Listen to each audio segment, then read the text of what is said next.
Praise be to God. Greetings to you all in the blessed name of our Lord and Savior Jesus Christ. We bring much greetings from the Kodambakam Christian Assembly, Chennai. We would like to start the meeting by requesting an opening prayer from Brother Emmanuel Joseph from Karur district. Brother Emmanuel Joseph from Karur district, please open the meeting with prayer.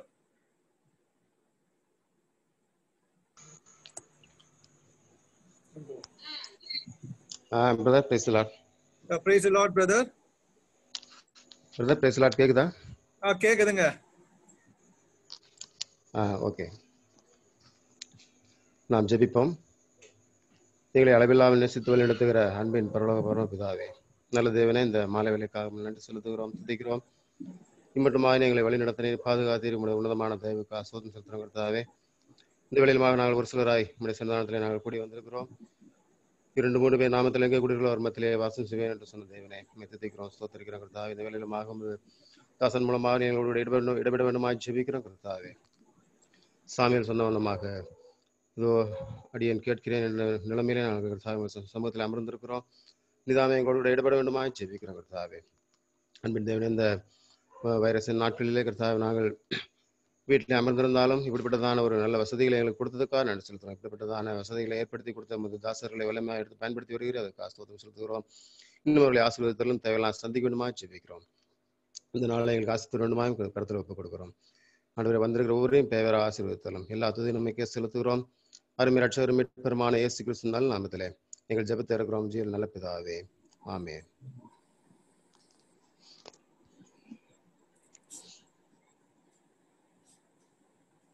Next, we are all going into the singing session. First, we'll have a Tamil song, and then we will go into a Telugu song. Tamil song we will be singing, and may the name of the Lord be glorified. The song which we would like to sing is from Tamil Songbook 575 from the Tamil Songbook.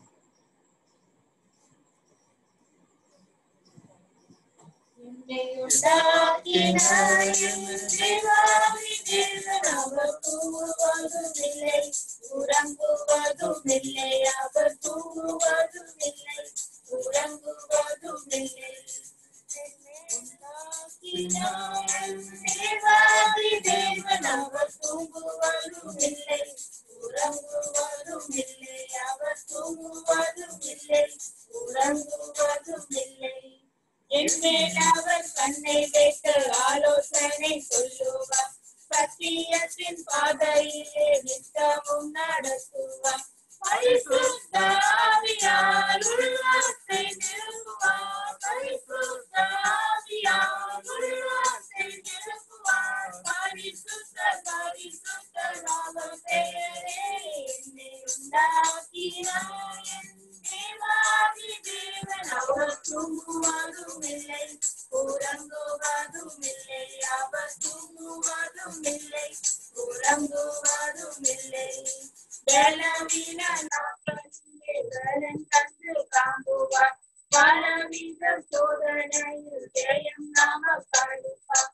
ஆபத்து காலத்தில் அறியாத கோட்டையும், ஆபத்து காலத்தில் அறியாத கோட்டையும், ஜெயமும் துன்பமும் பலனாவதை என்னை உண்டாக்கினார். என் தேவாதி தேவன் அவர் தூங்குவதும் இல்லை, உறங்குவதும் இல்லை, அவர் தூங்குவதும் இல்லை, உறங்குவதும் இல்லை. ஆவியான தேவனுக்கு கூடாது, அதிசயமானவரை ஆவியோடு தோழுவோம். வாழ்ந்துள்ள ஆத்துமாவின் இருதயம் தண்ணீரை, வாழ்ந்துள்ள ஆத்துமாவின் இருதயம் தண்ணீரை, வாயாரை பேசுகின்றார் ஆண்டவர் அவர். என்னை உண்டாக்கினார் என் தேவாதி தேவன் அவர் தூங்குவதும் இல்லை, உறங்குவதும் இல்லை, அவர் தூங்குவதும் இல்லை, உறங்குவதும் இல்லை.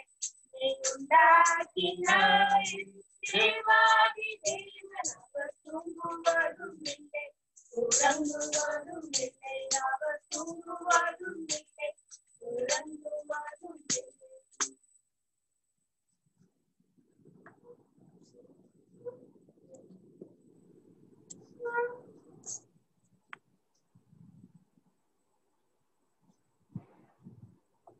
Now we have sung the Tamil songbook. Next, we are going to sing a Telugu song for the praise of the God. A Telugu song will be sung by Brother Paramanandam from Ennur Christian Assembly in Chennai. So we would like to hear a Telugu song, and we thank God for the dear ones for accepting to sing the Telugu song.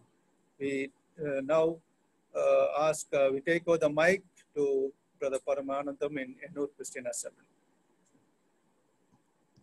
எல்லோருக்கும் வாழ்த்துக்கள். நிகரே இல்லாத சர்வேச என்கிறதான பாடல் தெலுங்குலே நீతో పోల్చుటకు సర్వేస ఎవరునూ లేరు ప్రకాశ என்கிறதான ஒரு பாடலை நாம் தெலுங்கு பாடலை பாடுவோம்.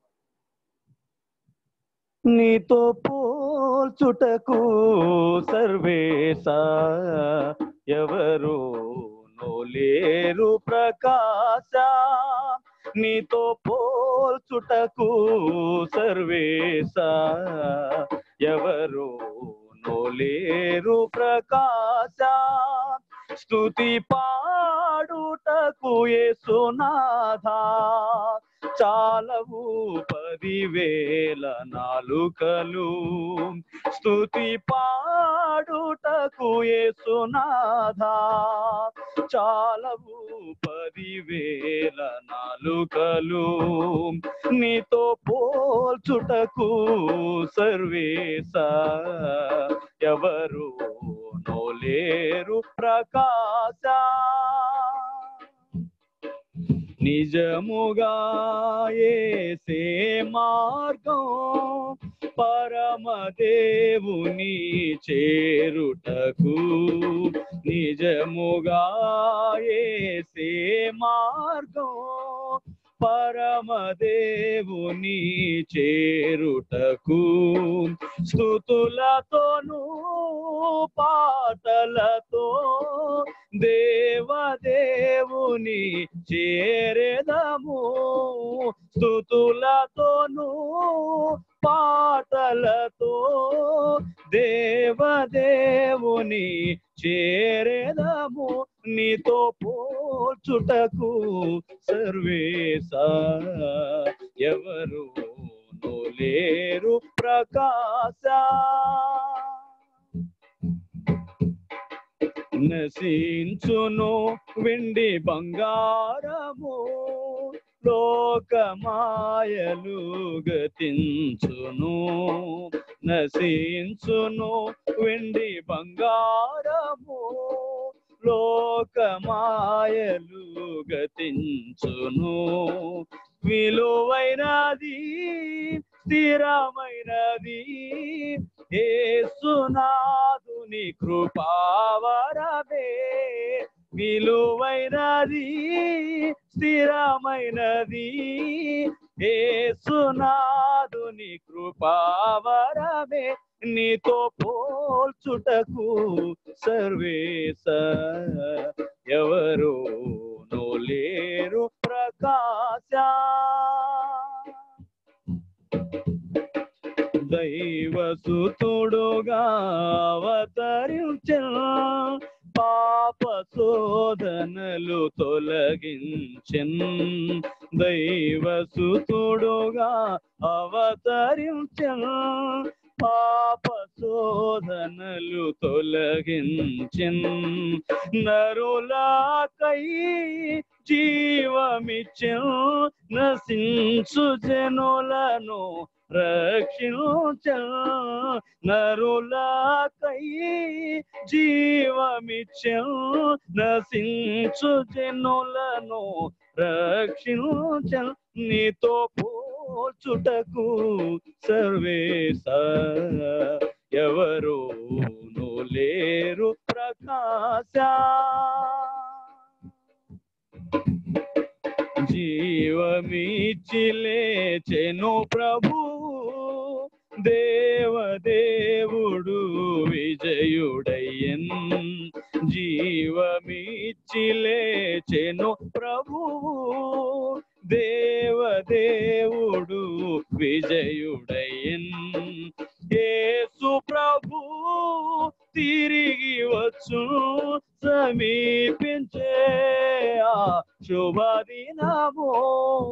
యేసు ప్రభు తిరిగి వచ్చు సమీపించే ఆ శుభదినము. నీతో పోల్చుటకు సర్వేశ ఎవరు లేరు ప్రకాశ. స్తుతి పాడుటకు యేసునాదా చాలవు 10,000 నాలుకలు. స్తుతి పాడుటకు యేసునాదా చాలవు 10,000 నాలుకలు. నీతో పోల్చుటకు సర్వేశ ఎవరు లేరు ప్రకాశ. Thank you.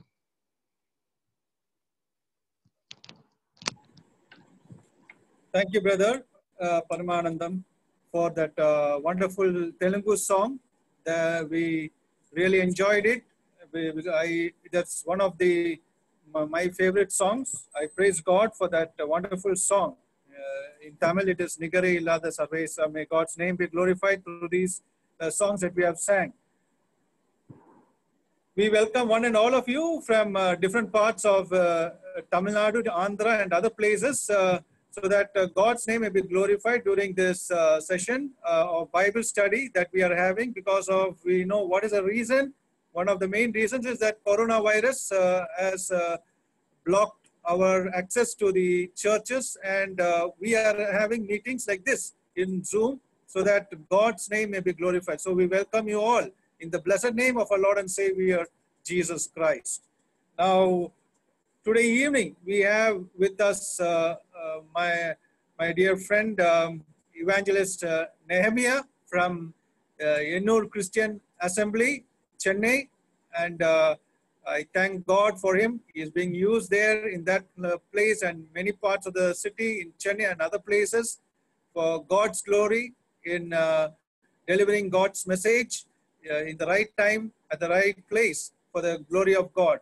Now we have him this evening and also tomorrow evening with us at the same time, 6:45 p.m., so that we could learn from the Word of God, God's Ark of the Covenant and God's discipline. That is what we are going to learn. And secondly, we also have with us Evangelist John Mark from Anubabit Christian Assembly in near Ennur in Chennai. We glorify God for him also. He's not only a translator but also a preacher. May God's name be glorified, and we thank him also today evening.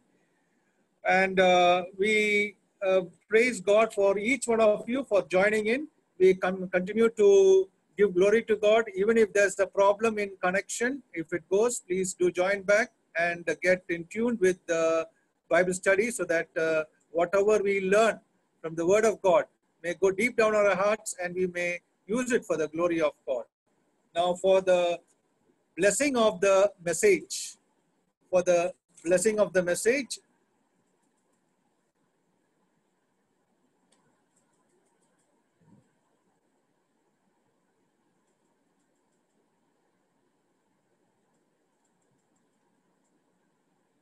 I request Brother Robert from Ponangipuram Christian Assembly. Brother Robert, please pray for the blessing of the message.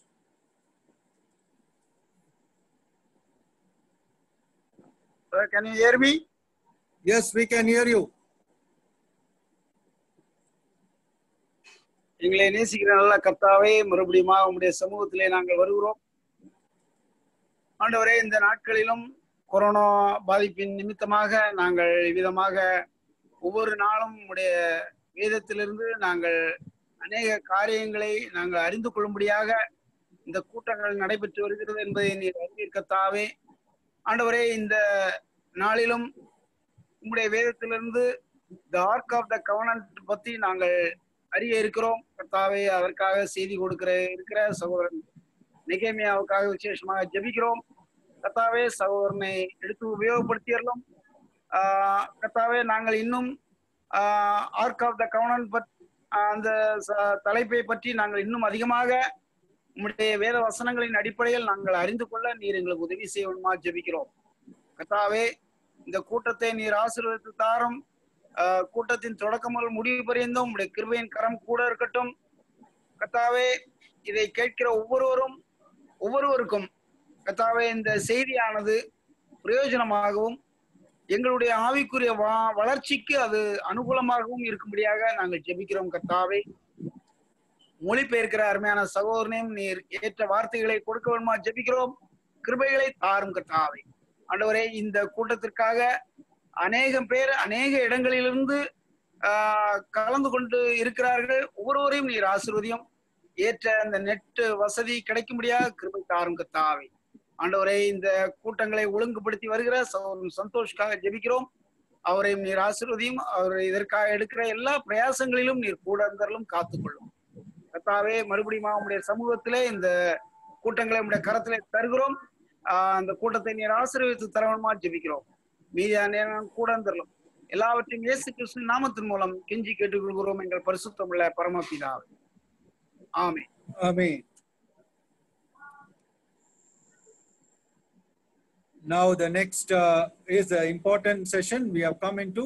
We are going into the message and we hand over the time next 45 minutes to 1 hour. Any time we hand over the time to Evangelist Nehemiah and John Mark. Both of them, may you take the time and may God's name be glorified. Thank you, brother. Yes. John Mark. Yes. క్రీస్తునందు ప్రియమైన సహోదరులారా సహోదరులారా, ఈ Zoom ద్వారా వాక్యం వింటున్న వారులారా, మీ అందరికీ ప్రభు అయిన యేసుక్రీస్తు నామమున హృదయపూర్వకమైన వందనాలు తెలియపరుస్తూ ఉంటున్నాం. கிறிஸ்துவுக்குள் பிரியமான சகோதர சகோதரிகளே, இந்த ஜூம் வழியாய் கேட்கக்கூடிய எல்லாருக்கும் கர்த்தராகிய இயேசு கிறிஸ்துவின் நாமத்திலே என்னுடைய వందనங்களை நான் தெரிவித்துக் கொள்கின்றேன். ప్రత్యేకముగా ఇలాగూ జూమ్ లో వాక్యం అందించట కొరకై కోడంబాకం క్రిస్టియన్ అసెంబ్లీ బాధ్యత కలిగి వారు ఇలాగ చేస్తున్నారు. వారికి అలాగనే ప్రత్యేకముగా సంతోష్ జాన్సన్ గారికి నా హృదయపూర్వకమైన వందనాలు తెలియపరుస్తుంటున్నాము. விசேஷமாக இந்த கூட்டங்களை கோடம்பாக்கம் கிறிஸ்தவ சபையார் பொறுப்பேற்று நடத்துகிறார்கள். அதே போல விசேஷமாக சந்தோஷ் ஜான்சன் சகோதரன் இந்த காரியங்கள் எல்லாம் ஒருங்கிணைப்பு செய்து கொண்டிருக்கிறார். ஆகவே அவர்களுக்கு கர்த்தர் நாமத்துல எங்களுடைய நன்றிகளை தெரிவித்துக் கொள்கின்றோம். అల్పునైన నాకు కూడా దేవుని వాక్యాన్ని మీతో కూడా పంచుకుంటూ నేర్చుకోవటానికి ఒక అవకాశం దేవుడు అనుగ్రహించాడు. కాబట్టి ఘనత మహిమ ప్రభావం దేవునికే చెల్లిస్తూ ఉంటున్నాను. எளிமையான எனக்கும் இந்த அவகாசத்தை கர்த்தர் உண்டு பண்ணி கொடுத்திருக்கிறார். ஆகவே இதன் வழியாக கர்த்தருடைய நாமம் மகிமைப்படட்டும். அவருக்கு எல்லா துதி கன மகிமை உண்டாகட்டும். నేను నేర్చుకోవటానికి నేర్పించడానికి కూడా దేవుడు సహాయం చేస్తున్నాడు. கற்றுக்கொள்ளுகிறதற்கும் கற்றுக் கொடுப்பதற்கும் கர்த்தர் இந்த நாளில் உதவி செய்து கொண்டிருக்கிறார். మన యొక్క అంశము మనము ఎరిగి ఉంటున్నాము. దేవుని మందసము అలాగనే దేవుని యొక్క క్రమము లేక నియములను చూస్తూ ఉంటున్నాము. நாம் தலைப்பை முன்னதாகவே அறிந்திருக்கிறோம். கர்த்தருடைய உடன்படிக்கை பெட்டியும் கர்த்தருடைய ஒழுங்கும் என்ற தலைப்பிலே நாம் சிந்திக்க இருக்கின்றோம். దానికి ఆధారముగా మొదటి సమూయేలు గ్రంథము 4వ అధ్యాయము మొదటి 2 వచనాలను అలాగనే 3వ వచనమును మనం చదువుకుందాము. அதற்கு உதவிகரமாக சாமுவேலின் முதல் புஸ்தகம் 4ஆம் அதிகாரம் 3-4 வசனங்களை நாம் வாசிக்கலாம். నేను చదువుతాను. మీరు కూడా మీ భాష తెలుగు, ఇంగ్లీష్, మలయాళం ఏ భాషలో మీరు బైబిల్ పట్టుకున్నా ఆ భాషలో మీరు కూడా చూడవలసిందిగా తెలియపరుస్తున్నాను. நான் தெலுங்குல வாசிக்கின்றேன். சோ நீங்கள் உங்களுடைய மொழிகளிலே உள்ள வேதத்திலே நீங்கள் என்ன கரத்திலே பைபிள் வைத்திருக்கிறீர்களோ அந்த மொழியில நீங்கள் பின்தொடர்ந்து கவனிக்கும்படியாய் கேட்கின்றேன். ఇశ్రాయేలు ఫిలిష్తీయులతో యుద్ధం చేయుటకై బయలుదేరి ఎబెనేజర్లో దిగ్గా ఫిలిష్తీయులు అపేకులో దిగిరి. ఫిలిష్తీయులు ఇశ్రాయేలు మీద తమను యుద్ధ పంక్తులుగా తీర్చుకునగా వారు యుద్ధంలో కలిసినప్పుడు ఇశ్రాయేలు ఫిలిష్తీయులు ఎదుట ఓడిపోయి యుద్ధ భూమిలోనే ఎక్కువ తక్కువ 4,000 మంది హతులైరి. కాబట్టి జనులు పాలెంలోనికి తిరిగి రాగా ఇశ్రాయేలు పెద్దలు, యెహోవా నేడు మన ఫిలిష్తీయుల ముందు ఎందుకు ఓడించెను? షిలోహులున్న యెహోవా నిబంధన మందసమును మనం తీసుకొని మన మధ్య ఉంచుకుందాం రండి అని, మన మధ్య ఉండిన ఎడల అది మన శత్రువుల చేతిలో నుండి మనల్ని రక్షించును అనిరే. தமிழ்ல 2-3 வசனங்களிலே இருக்கிறது. 4ஆம் அதிகாரம் 2-3 வசனங்கள். பெலிஸ்தர் இஸ்ரவேலருக்கு விரோதமாய் அணிவகுத்து நின்றார்கள். யுத்தம் அதிகரித்து இஸ்ரவேலர் பெலிஸ்தருக்கு முன்பாக முறியடிக்கப்பட்டார்கள். அவர்கள் சேனையில் போர்க்களத்திலே ஏறக்குறைய 4000 பேர் வெட்டுண்டு போனார்கள். ஜனங்கள் திரும்ப பாளையத்துக்கு வந்தபோது இஸ்ரவேலின் மூப்பரானவர்கள், இன்று கர்த்தர் பெலிஸ்தருக்கு முன்பாக நம்மை முறியடித்ததென்ன? சிலோவில் இருக்கிற கர்த்தருடைய உடன்படிக்கை பெட்டியை கொண்டு வருவோம், அது நம்மை நம்முடைய பகைஞரின் கைக்கு விலக்கி ரட்சிக்கும்படி நம்முடைய நடுவிலே வரவேண்டியது என்றார்கள். దేవుడి మాటలు మనందరి కొరకు ఆశీర్వదించి అనుగ్రహించును గాక. தேவன் தாமே வாசிக்கப்பட்ட இந்த வேத பகுதியை ஆசீர்வதித்து நம்ம எல்லாருக்கும் கொடுப்பாராக. మనం చదివిన లేఖన భాగం మనం అందరము ఎరిగిన వారము. ఎన్నోసార్లు మనం అందరం కూడా అనేక మంది ఇందులో నుంచి ధ్యానం చేస్తుంటున్నారు. வாசித்த இந்த வேத பகுதியை நமக்கு நன்கு பரிச்சயமான வேத பகுதியும் அநேகர் பேச நாம் கேட்டிருக்கிறோம், நாமும் கூட உபதேசித்து இருக்கிறோம், அநேகர் இருக்கின்றோம்.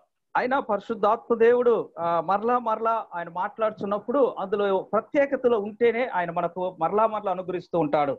ஆனால் அதே வேத பகுதியிலிருந்து பரிசுத்த ஆவியானவர் நம்மோடு கூட இடைபடுகிறார் என்று சொன்னால் இன்னும் அதிகமான விசேஷங்கள் இருக்கிறதுனாலேதான் திரும்பவும் அதை நம்மிடத்துல பேசுகின்றார். మనము ఈ యొక్క లాక్డౌన్ సమయంలో మనం ఉంటున్నాము. நாம் இந்த லாக்டவுன் நேரத்துல இருக்கின்றோம். వారి ఇళ్లలో మనము ఇలా ఉంటున్నాము. அவருடைய வீடுகளிலேயே நாம் இருந்து கொண்டிருக்கின்றோம். ఇది 100 సంవత్సరాలకు ముందు నుంచి ఇప్పటి వరకు ఉంటున్న వారందరికి కూడా ఒక నూతనమైన ఒక అనుభవము అని మనం ఎరిగి ఉంటున్నాము. ஒரு 100 வருஷத்திலிருந்து இருக்கிறவர்களுக்கு இது ஒரு புதிய அனுபவம் என்றுதான் நாம் எல்லாரும் சொல்ல வேண்டும். అంతకు ముందున్న వారికి ఏయో అనుభవాలు మనకు ఉండి ఉండవచ్చు. அதற்கு முன்பதாக இருந்தவர்களுக்கு ஏதோ ஒரு இப்படிப்பட்ட அனுபவங்கள் இருந்திருக்கலாம். కానీ మన తరములో ఇది మనకు నూతన యొక్క అనుభవంగా మనం చూస్తూ ఉంటున్నాము. ஆனால் நம்முடைய தலைமுறையிலே இது நமக்கு ஒரு புதிதான அனுபவமாக இருக்கின்றது. దైవ గ్రంథములో కూడా అలాంటి నూతన అనుభవములు అనేక మంది జీవితాల్లో మనం చూడగలుగుతూ ఉంటున్నాము. வேதத்திலேயும் கூட இப்படிப்பட்ட புது அனுபவங்களை பெற்றவர்கள் அநேகர் காணப்படுகிறார்கள். ఆది కాండంలో చూసినట్లయితే నోవాహుకు అది ఒక నూతన అనుభవం అని మనం చూస్తూ ఉంటున్నాము. ஆதியாகமத்திலே நோவாவுக்கு அது அவருக்கு ஒரு புது அனுபவமாய் காணப்பட்டது. అంతకు ముందు వర్షం అంటే ఏమిటో తెలియదు, జలప్రలయం అంటే ఏమిటో తెలియదు, ఇవన్నీ ఏమి తెలియదు, ఓడంటే కూడా ఏమి తెలియదు. కానీ అవన్నీ కూడా దేవుడు ఒక అనుభవపూర్వకంగా తీసుకుని వచ్చినట్లుగా చూస్తుంటున్నాము. அதற்கு முன்பதாக பெருமழை என்றால் என்னென்று தெரியாது, பெருவெள்ளம் என்றால் என்னென்று தெரியாது, பேழை என்றால் என்னவென்று தெரியாது. ஆனால் அவைகள் எல்லாவற்றையும் அவர் ஒரு புது அனுபவமாக அதை அவர் பரிச்சயமாய் பார்க்கதை பார்க்கின்றோம். ఆ తర్వాత చూసినప్పుడు ఒక నూతన సంతతిని లోకానికి పరిచయం చేస్తున్న ఒక అనుభవాన్ని మనం చూస్తూ ఉంటున్నాము. பிற்பாடு ஒரு புதிய சந்ததியை உலகத்துக்கு அறிமுகம் செய்கிறதை நாம் பார்க்க முடிகின்றது. అబ్రహాం అనుభవాన్ని మనం చూస్తూ ఉంటున్నాము. ஆபிரகாமுடைய அனுபவத்திலும் நாம் பார்க்கின்றோம். 100 సంవత్సరం వయసులో ఒక కుమారుని కంటున్నాడు. 100 வயசுல இருக்கும் பொழுது அவர் ஒரு குமாரனை பெற்றிருக்கின்றார். ఆ కుమారుని మరలా దేవుడు అడిగినప్పుడు దేవుని కొరకు బలి వెళ్తూ ఉంటున్నాడు. அந்த குமாரனை அங்கே தேவன் திரும்ப பலி செலுத்தும் கேட்ட பொழுது அவர் செலுத்துவதற்காக செல்லுகின்றார். కానీ అక్కడ నుండి మరలా తిరిగి వచ్చేటప్పుడు ఒక నూతనమైన ఒక అనుభవంతో తిరిగి వస్తున్న వాడుగా మనం చూస్తూ ఉంటున్నాము. இருந்து மறுபடியும் திரும்பி வரும் பொழுது ஒரு புதிய அனுபவத்தோட கூட அவர் திரும்பி வருகிறதை பார்க்கின்றோம். అలాగనే దావీదు యొక్క జీవితంలో కూడా మనం అలాగనే చూడగలుగుతూ ఉంటున్నాము. விதமாகவே தாவீதுனுடைய அனுபவத்திலேயும் நாம் அங்கே பார்க்க முடிகின்றது. గొర్రెల కాపర్ని సింహాసనం మీద కూర్చుండబెట్టింది ఒక కొత్త అనుభవముగా ఉంటున్నది. ஆடுகளை மேய்த்து கொண்டிருக்கிறவரை சிங்காசனத்தின் மேல் உட்கார வைப்பது அங்கே ஒரு புதிய அனுபவமாக இருக்கின்றது. అక్కడ కూర్చున్న వెంటనే తన ఆలోచనలు దేవుని యొక్క మందసమును తన నగరకు తీసుకోవాల్సిన ఒక నూతన అనుభవంలోనికి వస్తూ ఉంటున్నాడు. அங்கே அமர்ந்த பிற்பாடு கர்த்தருடைய உடன்படிக்கை பெட்டியை கர்த்தருடைய சமூகத்துக்கு அங்கே கொண்டு வர வேண்டும் என்ற அந்த ஒரு சிந்தை அவருக்கு உண்டானதாக நாம் பார்க்கின்றோம். ఇలాగనే కొత్త నిబంధనలో కూడా అపోస్తులను చూసినట్లయితే ఒక్కొక్క నూతన అనుభవంలోనికి వారు ప్రవేశించిన సంగతులు మనం చూడగలుగుతుంటున్నాము.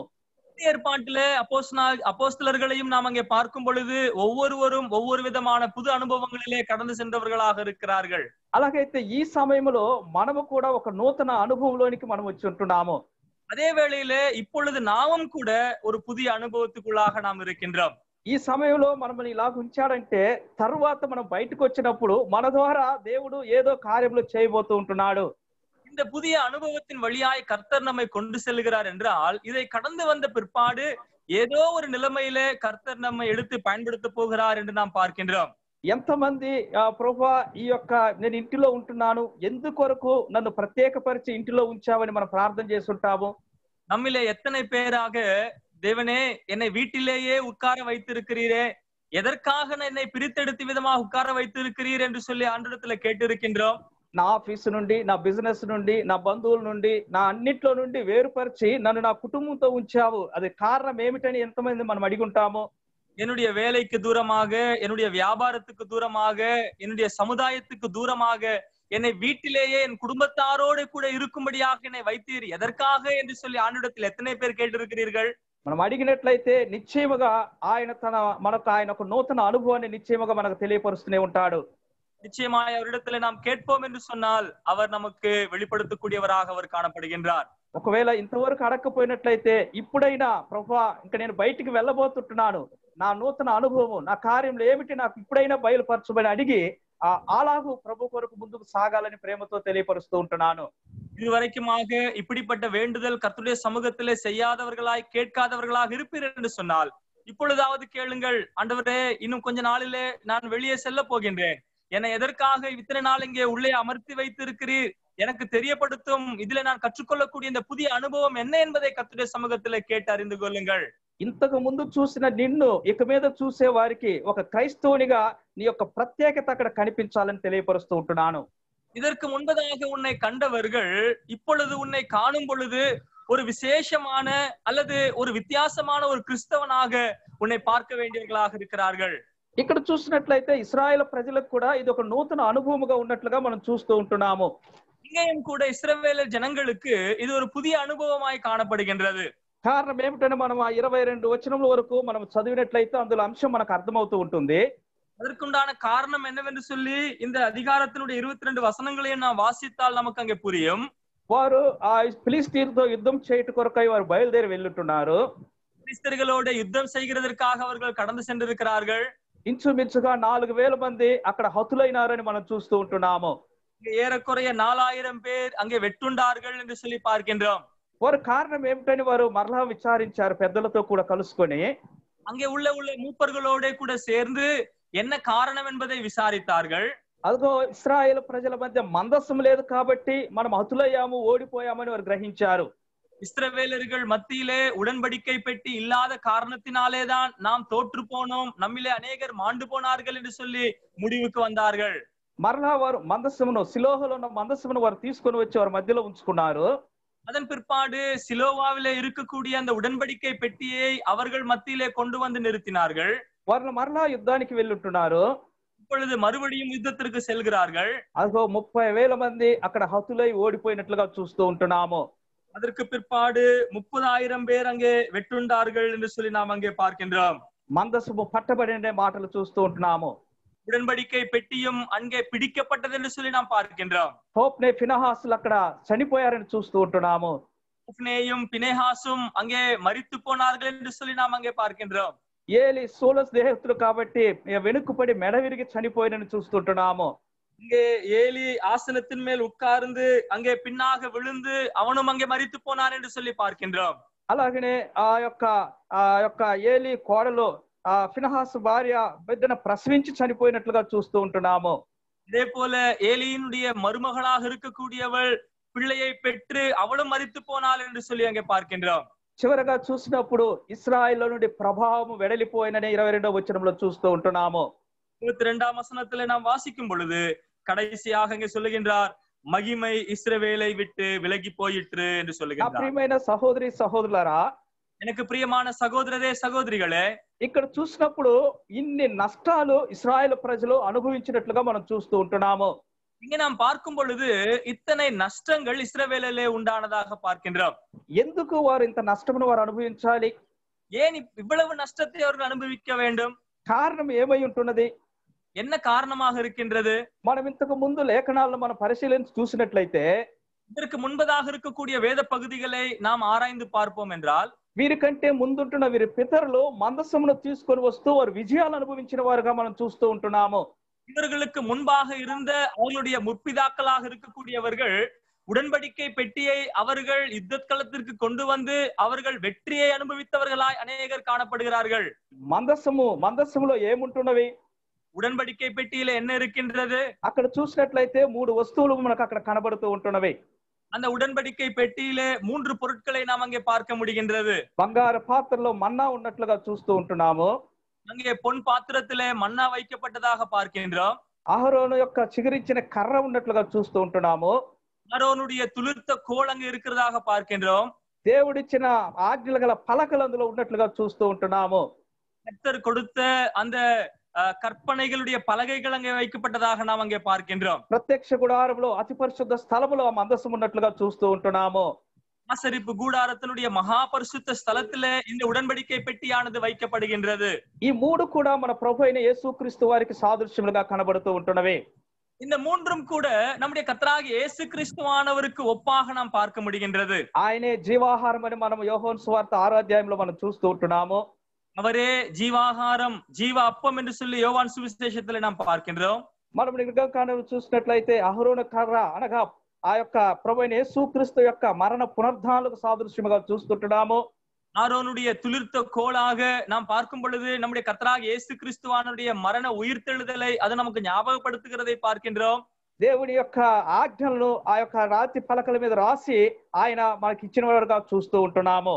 இங்க தேவனுடைய கற்பனைகளை எழுதி அந்த அந்த பலகைகளை நமக்கு கொடுத்தார் என்று சொல்லி நாம் அங்கே பார்க்கின்றோம். ఇన్ని శ్రేష్టమైన వారి దగ్గర ఉన్నప్పటికీ కూడా இத்தனை மேன்மையான காரியங்கள் அவர்களுடைய பட்சத்திலே இருந்த போதிலும் వారు ఓడిపోయిన వారుగా కనబడుతూ ఉంటున్నారు. அவர்கள் தோற்று போனவர்களாய் காணப்படுகிறார்கள். ఇంకా ఇశ్రాయేలు ప్రజలను వారికంటే ముందున్న తరాలను మనం గమనించి చూసినప్పుడు இன்னும் இஸ்ரவேலர்களுக்கு முன்னிருந்த இந்த மக்களுக்கு முன்னிருந்த தலைமுறைகளிலே பார்க்கும் பொழுது వారు ఆ యొక్క దేవుడు వారితో కూడా నివసించిన మాటలు మనం చూస్తూ ఉంటున్నాము. தேவன் அவர்களோடே வாசம் பண்ணினார் என்று சொல்லி நாம் அங்கே பார்க்கின்றோம். నిర్గమకాండము 25వ అధ్యాయంలో మీరు చదివినట్లయితే யாத்திராகம புஸ்தகம் 25ஆம் அதிகாரத்தை நீங்கள் வாசிப்பீர்கள் என்று சொன்னால், మోషేతో దేవుడైన యెహోవా అంటున్నాడు, నేను వారి మధ్యలో నివసించగలను అని చెప్తుంటున్న మాటలు చూస్తూ ఉంటున్నాము. தேவனாகிய கர்த்தர் மோசேயோடு கூட சொல்லுகின்றார், நான் அவர்கள் மத்தியிலே வாசம் பண்ணும்படியாக என்று சொல்லுகின்றார். నాకు ఒక గుడారమును వేయమని మోషేకు తెలియపరచబడిన మాటలు చూస్తూ ఉంటున్నాము. ஒரு கூடாரத்தை ஆயத்தம் பண்ணுவாயாக என்று சொல்லி மோசேயோடு சொல்லுகின்றார். అది తర్వాత మనము నిర్గమకాండం 32వ అధ్యాయంలోనికి వచ్చి మనం చదువుతూ ఉంటున్నప్పుడు அதன் பிற்பாடு யாத்திராகமம் 32ஆம் அதிகாரத்தை நாம் வாசிக்கும் பொழுது అక్కడ చూసినప్పుడు ఆ దేవుని యొక్క ప్రత్యక్ష గుడారము పాలెమునకు వెలుపల వేయబడినట్లుగా చూస్తూ ఉంటున్నాము.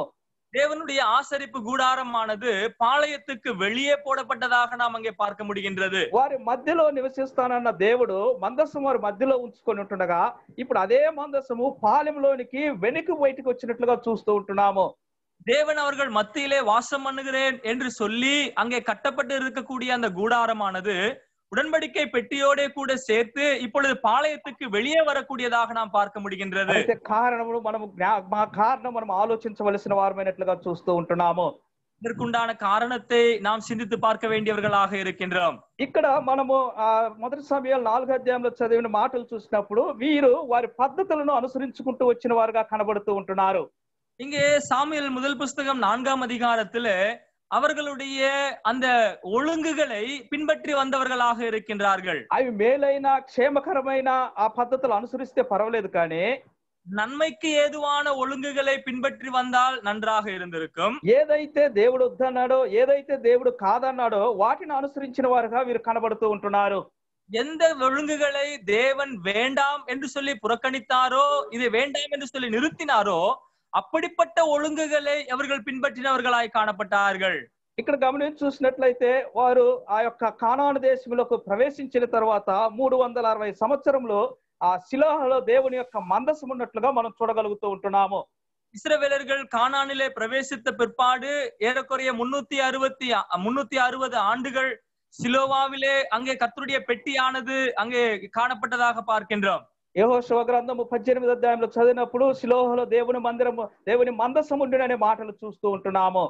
யோசுவாவின் புஸ்தகம் 16ஆம் அதிகாரம் 18ஆம் அதிகாரத்திலே பார்க்கும் பொழுது அங்கே சிலோவாவிலே கர்த்தருடைய உடன்படிக்கை பெட்டி இருந்தது என்று சொல்லுகின்றார். వారి తరము వారు దేవుడికి ఇవ్వవలసిన ఘనత, దేవునికి ఇవ్వవలసిన గౌరవం ఇచ్చుకుంటూ దేవుని ఆజ్ఞలు పాటించుకుంటూ వచ్చారు. அந்த சந்ததியினர் கர்த்தருக்கு கொடுக்க வேண்டிய அந்த கணத்தையும் கர்த்தருக்கு கொடுக்க வேண்டிய அந்த இடத்தையும் கொடுத்து வந்தார்கள். కాబట్టి వారి యొక్క కాలం అంతా కూడా దేవుడి యొక్క కార్యములో వారు చక్కగా సాగి విజయములే అనుభవించుకుంటూ వచ్చినట్లుగా చూస్తూ ఉంటున్నాము. ஆகவே அவர்கள் கர்த்தருடைய விஷயத்திலே அவர்கள் வெற்றி பெற்றவர்களாய் காணப்பட்டார்கள். కానీ 4వ అధ్యాయము అనగా సమూయేలు గ్రంథం మొదటి సమూయేలు 4వ అధ్యాయంలోనికి మనకు వచ్చి చూస్తూ ఉంటున్నప్పుడు, ஆனால் சாமுவேல் புஸ்தகம் 1 சாமுவேல் 4ஆம் அதிகாரத்துக்கு நாம் வரும் பொழுது ఇక్కడ చూసినప్పుడు వీరు దేవునిని మరిచిపోయిన వారుగా కనబడుతూ ఉంటున్నారు. இங்கே இருக்கக்கூடியவர்கள் தேவனை மறந்து போனவர்களாய் காணப்படுகிறார்கள். ఎప్పుడు వీరికి దేవుడు జ్ఞాపకం వస్తుంటున్నాడు? இவர்களுக்கு எப்பொழுது தேவன் நினைவுக்கு வருகின்றார்? యుద్ధములో ఓడిపోయి 4000 మంది హతులైన తరువాత వారికి దేవుడు జ్ఞాపకం వస్తూ ఉంటున్నాడు. யுத்தத்திலே தோற்று போனவர்களாய் 4000 பேர் மாண்டு போன பொழுது இவர்களுடைய ஞாபகத்திற்கு தேவன் வருகின்றார். నా ప్రియమైన సహోదరి సహోదరులారా, எனக்கு பிரியமான சகோதரரே சகோதரிகளே, మన యొక్క ఆత్మీయ జీవితమును మనం ఒక్కసారి మనం గమనించవలసిన వారమై ఉంటున్నాము. நம்முடைய ஆவிக்குரிய வாழ்க்கையை நாமும் கூட ஒருமுறை சிந்தித்து பார்க்க வேண்டியவர்களாக இருக்கின்றோம்.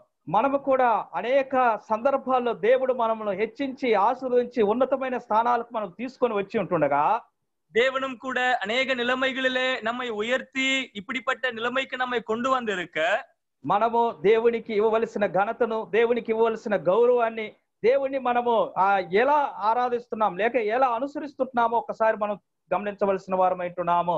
தேவனுக்கு கொடுக்க வேண்டிய கணம், தேவனை பின்பற்ற வேண்டிய விதங்களிலே நாம் எவ்விதமாக அவரை பின்பற்றி கொண்டிருக்கிறோம் என்பதை நாம் சிந்தித்து பார்க்க வேண்டியவர்களாக இருக்கின்றோம். ఆయన మనమును చూచున్న దేవుడై ఉంటున్నాడు. அவர் நம்மை காண்கிற தேவனாக அவர் இருக்கின்றார். ఆయన మనతో మాట్లాడే దేవుడై ఉంటున్నాడు. அவர் நம்மோட பேசுகிற தேவனாக அவர் இருக்கின்றார். మన ప్రతిదీ కూడా ఆయన ఆయనతో మనతో సంభాషించాలని ఆశించే దేవుడైనట్లుగా చూస్తూ ఉంటున్నాము. ஒவ்வொரு நிலைமையிலேயும் கர்த்தர் நம்மோட கூட இடைபடணும், பேசணும் அப்படின்னு எதிர்பார்க்கிற தேவனாக அவர் இருக்கின்றார். ఆది కాండములు మనం గమనించినట్టయితే ఆదాము అవ్వలతో సాయంత్రం వేళ వారితో కూడా సంభాషించిన దేవుడని మనం చూస్తూ ఉంటున్నాము. ஆகமத்திலே நாம் பார்க்கும் பொழுது ஆதாம் ஏவாளோட தேவன் குளிர்ச்சியான வேளையிலே அவர்களோட சஞ்சரித்து சம்பாஷணம் பண்ணினார் என்று சொல்லி பார்க்கின்றோம். నోవాహుతో మాట్లాడిన దేవుడని చూస్తూ ఉంటున్నాము.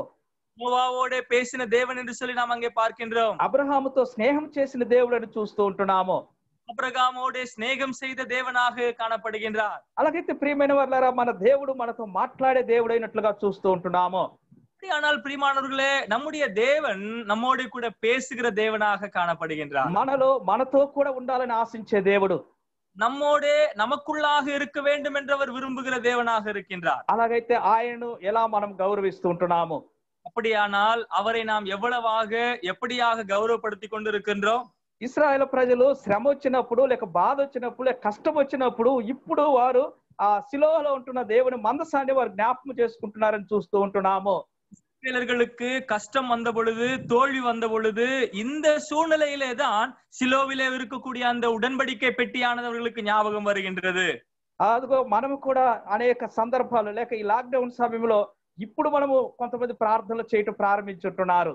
இந்த லாக்டவுனுடைய நேரத்துல நம்மும் கூட யோசித்து பாருங்க, இந்த நேரத்துலதான் நிறைய பேர் ஜெபம் பண்றதுக்கே ஆரம்பிச்சிருக்கின்றாங்க. ఈ ప్రార్థన ఏ ప్రార్థన చేస్తున్నారంటే, ఆ కరోనా నుండి నన్ను రక్షించు, నా కుటుంబాన్ని రక్షించు, నాకేం కాకూడదనే ప్రార్థన చేస్తుంటున్నామే కానీ, அநேகர் ஜெபம் பண்ணும் பொழுது என்ன காப்பாத்துங்க, என் குடும்பத்தை காப்பாத்துங்க அப்படின்னு சொல்லி இந்த கொரோனாவிலிருந்து அவர்களை காப்பாற்றும்படியான ஒரு ஜெபத்தை செய்கிறார்களே தவிர, ఇది ఎందుకు వచ్చినది, ఎందువలన వచ్చినదని ప్రశ్నించుకునే వారు చాలా తక్కువైనట్లుగా చూస్తూ ఉంటున్నాము.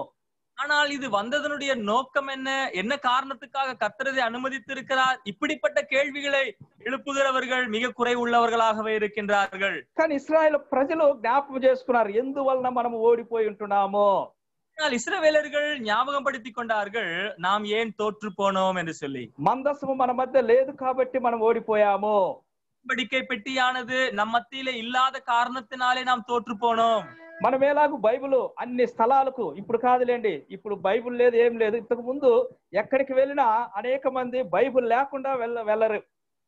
நம்முடைய வாழ்க்கையிலையும் கூட நாம் வேதத்தை பிடித்து கொண்டு எல்லா இடங்களுக்கும், இப்ப அது ரொம்ப குறைஞ்சு போச்சுங்க. இதுக்கு முன்னாடி இருக்கக்கூடிய காலத்துல எங்க போனாலும் கையில வேதத்தோட தான் சுட்டி திரிகிறவர்களாக இருந்திருக்கிறார்கள். అంటే అర్థము మా దేవుని గ్రంథం చేతులు ఉంటే దేవుడు మనతో ఉన్నాడని ఒక అర్థంతో అలాంటి ఒక భావంతో వెళ్తూ ఉంటున్నారు.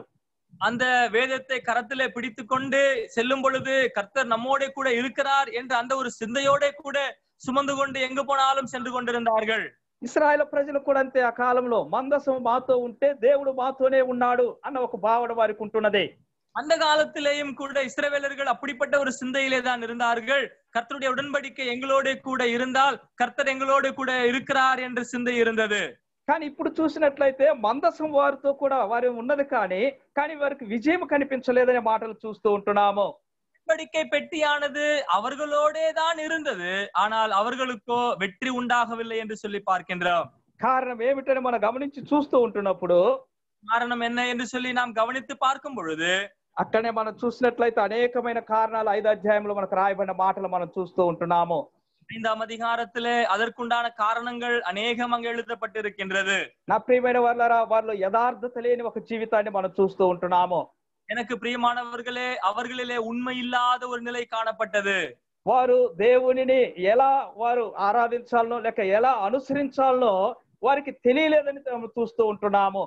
தேவனை அவர்கள் எவ்விதமாய் பின்பற்ற வேண்டும், தேவனுடைய வார்த்தைகள் எவ்விதமாய் அனுசரிக்க வேண்டும் என்று அறியாதவர்களாய் அவர்கள் காணப்பட்டார்கள். దేవుని క్రమమును సరిగా ఎరగని వారుగా వారు కనబడుతూ ఉంటున్నారు.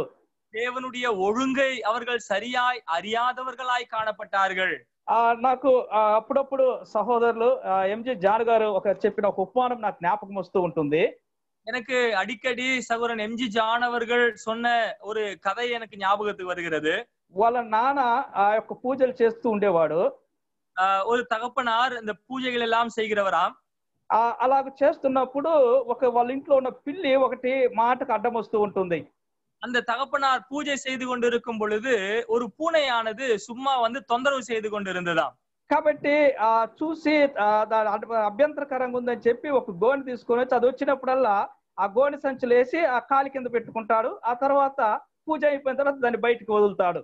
அந்த பூனை சும்மா வந்து தொந்தரவு செய்து அப்படின்றதுக்காக அந்த பூஜை ஆரம்பிச்ச உடனே அந்த பூனையை பிடிச்சி ஒரு கோணியில வச்சு அந்த கால்கிலே வச்சுட்டு பூஜை முடிஞ்சதுக்கு அப்புறம் அந்த பூனையை விட்டுருவாராம். ఆయన కాలము మరణించాడు, కాలం తీరిపోయినది. அவர் மரித்து விட்டார், அவருடைய காலம் கடந்து போய்விட்டது. ఇప్పుడు వాళ్ళ కొడుకు ఆ యొక్క పూజ చేయడానికి వచ్చి కూర్చున్నాడు.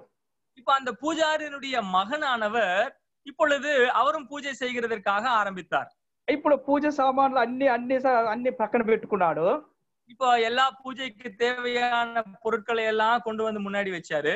గోడి సంచి కూడా పక్కన పెట్టుకున్నాడు. இந்த கோணி பையும் கூட கொண்டு வந்து பக்கத்துல வச்சுக்கிட்டாரு. ఇక పిల్లిని రమ్మని చెప్పి వారు అంటున్నారు, పక్కన వాళ్ళు పిల్లి వస్తేనే ఇప్పుడు పూజ ప్రారంభించాలంటున్నాడు.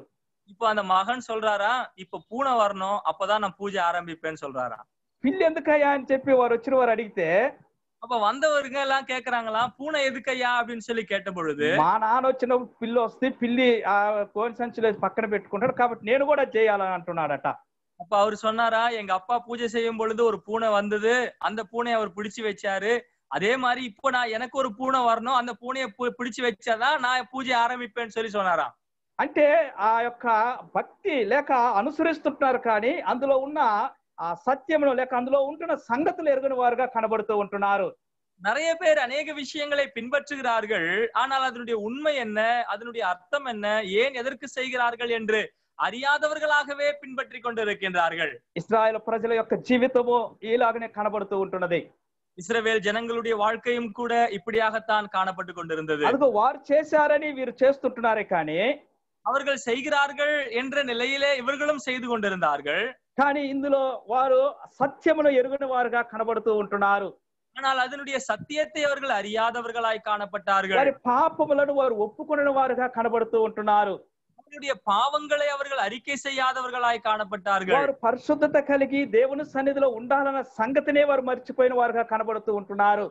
அவர்கள் பரிசுத்தம் உள்ளவர்களாக இருந்துதான் தேவனுடைய சமூகத்திலே தங்களை காண்பிக்க வேண்டும் என்ற உண்மையை அவர்கள் அறியாதவர்களாக இருந்தார்கள். వారు తమ్ముడు తాము దేవునికి ప్రతిష్ఠ చేసుకోవాలన్న సంగతినే వారు మర్చిపోయారు. அவர்கள் தங்களை தாங்களே தேவனுக்கு அர்ப்பணிக்க வேண்டும் என்ற விஷயத்தை அவர்கள் அறியாதவர்களாக இருந்தார்கள். రెండవ దినవృత్తాంతంలో 15 అధ్యాయంలో ఒక సంగతి ఇలాగ రాయబడిన మాటలు చూస్తూ ఉంటున్నాము. 2 நாளாகமம் புஸ்தகம் 15ஆம் அதிகாரத்திலே இப்படியாக ஒரு வார்த்தை எழுதப்பட்டிருக்கின்றது. అక్కడ మాటలు చూసినప్పుడు అనేక సంగతులు ఉంటున్నవి. ఆసాతో ఉదేదు చెప్తున్న సంగతులు, యాజకుడైన ఉదేదు చెప్తున్న సంగతులు చూస్తూ ఉంటున్నాము.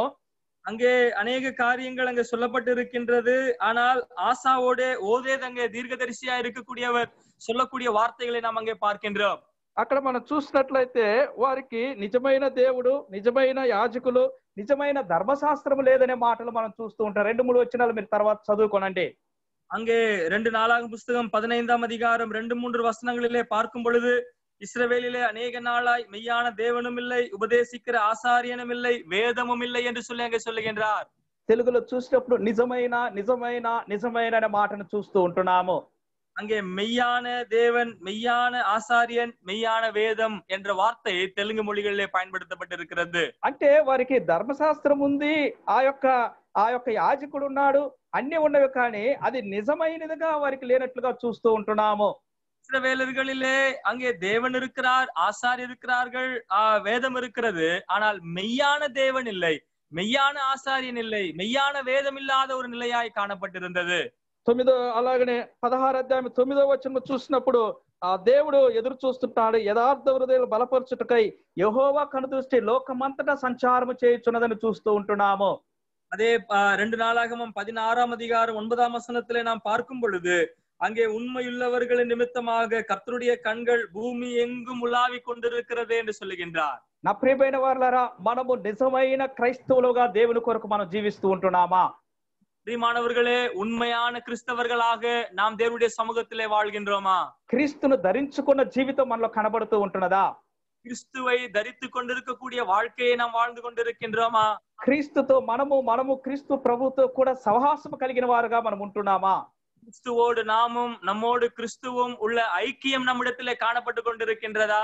అలాగుంటే మనకు నిశ్చయముగా అపజయం లేదనే మాటలు మనం చూస్తూ ఉంటున్నాము.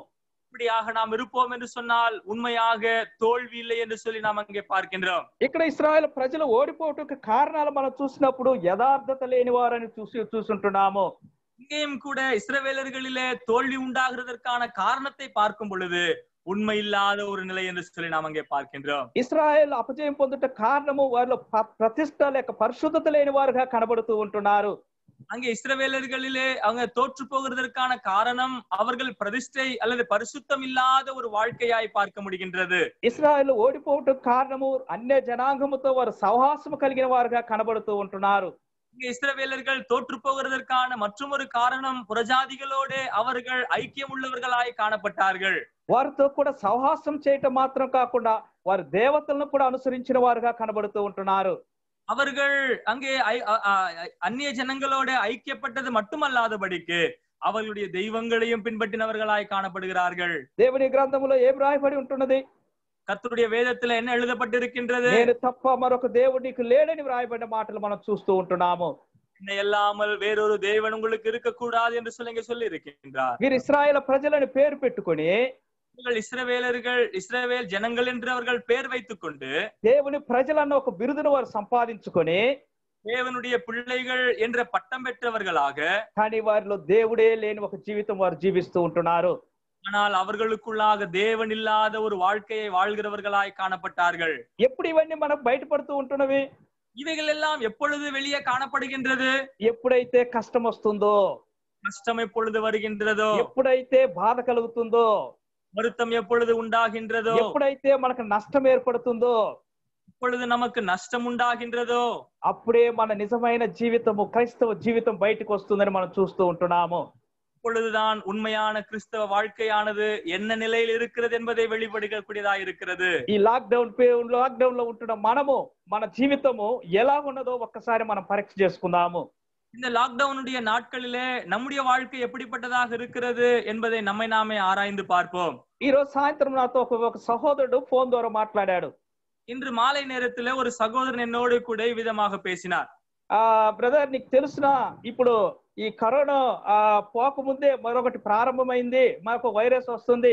ఆ వైరస్ హంట ఏదో ఒక వైరస్ వస్తుంది, అది వచ్చిందంటే ఒక గంటలో చనిపోతాము అని చెప్పి ఇలాగుందే ప్రపంచం ఏం చేయాలన్నట్లుగా అడిగాడు.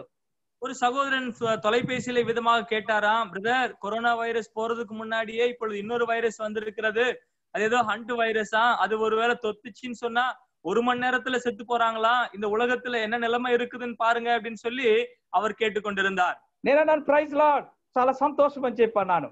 உடனே நான் சொன்னேன், கர்த்தருக்கு ஸ்தோத்திரம், பிரைஸ் லார்ட் அப்படின்னு சொல்லி நான் சொன்னேன். ఒక్క గంటలో మనం ప్రభువుని పోయి చూడబోతాం, ఇంతకంటే ఒక మంచి అవకాశం మనకి దొరకదు అన్నాను.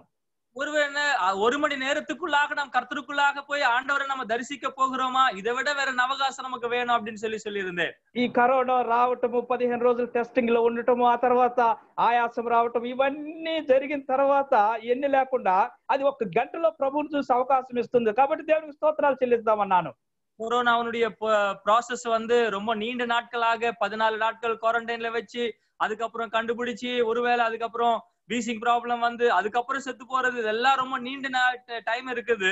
ஒருவேளை அது வந்துச்சுன்னா 1 மணி நேரத்துல செத்து போயிடும், அப்படின்னா கர்த்தருக்குள்ள சீக்கிரமா போயிடலாம் என்று சொல்லி கர்த்தருக்கு ஸ்தோத்திரம் என்று சொன்னேன். వారు చెప్పారు, ఏంటి బ్రదర్ నీకే భయం అనిపించలేదా, నేను అంత భయముతో చెబుతుంటే నువ్వు ప్రైజ్ లార్డ్ అంటున్నావే అని అన్నాడు. உடனே அந்த சகோதரன் சொன்னாரு, என்ன சகோதரனே உனக்கு பயம் இல்லையா, நான் எவ்வளவு பயத்தோட உங்ககிட்ட நான் பகிர்ந்து கொள்கிறேன் என்று சொல்லி இருந்தாரு. నా ప్రియమైన వారలారా, ఎందుకు మనం భయపడాలి? பிரியமானவர்களே, நாம் ஏன் பயப்பட வேண்டும்? మనకు లేఖనములలో లేక పరిశుద్ధ గ్రంథములో రాయనివి ఏమైనా మనకు సంభవిస్తూ ఉంటున్నవా? ஒருவேளை வேதத்திலே சொல்லப்படாதவைகள் ஏதாகில் நமக்கு சம்பவித்துக் கொண்டிருக்கின்றதா? మన దేవుడు మనకు ముందుగానే సమస్తమును ఆయన మనకు తెలియపరిచిన వాడుగా ఉంటున్నాడు.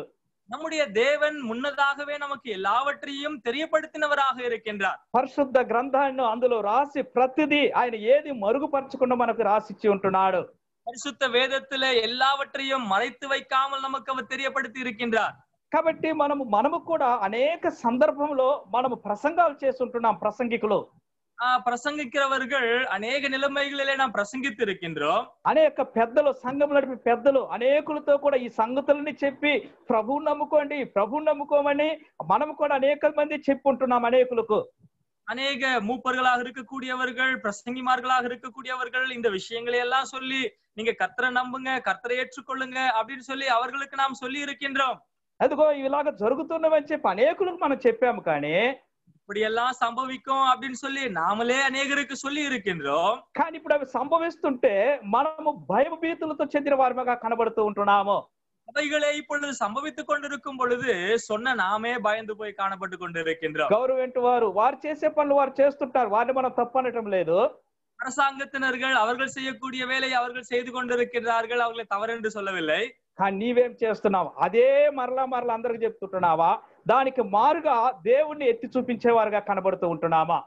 நீங்கள் என்ன செய்து கொண்டிருக்கின்றீர்கள், நாம் என்ன செய்து கொண்டிருக்கின்றோம்? நாம் அதையே திரும்பி சொல்லுகிறோமா, அல்லது திருப்பி நாம் எதையாகிலும் దేవునికి విరోధమాయి சொல்லிக் கொண்டிருக்கின்றோமா? ఈ సమయంలో నీ యొక్క క్రైస్తవ విశ్వాస జీవితం, నీ సాక్ష్యము దేవుని కొరకు ఎలాగుంటుందో ఒకసారి పరీక్షించుకోవలసిన వారమై ఉంటున్నాము. இந்த காலகட்டத்திலே உன்னுடைய விசுவாச வாழ்க்கையும் உன்னுடைய கிறிஸ்தவ வாழ்க்கையும் என்ன நிலைமையில் இருக்கிறது என்பதை நீ ஆராய்ந்து பார்க்க வேண்டியவனாக இருக்கின்றாய். ఇక్కడ ఇశ్రాయేలు ప్రజలు ఓడిపోవటం కారణము దేవుని యొక్క ప్రభావము వాళ్ళని విడిచిపోయినట్లుగా మనం చూస్తూ ఉంటున్నాము. இஸ்ரவேல் ஜனங்கள் இந்த இடத்திலே தோற்று போகிறதற்கான காரணம் மகிமை அவர்களை விட்டு விலகி போனதினாலே.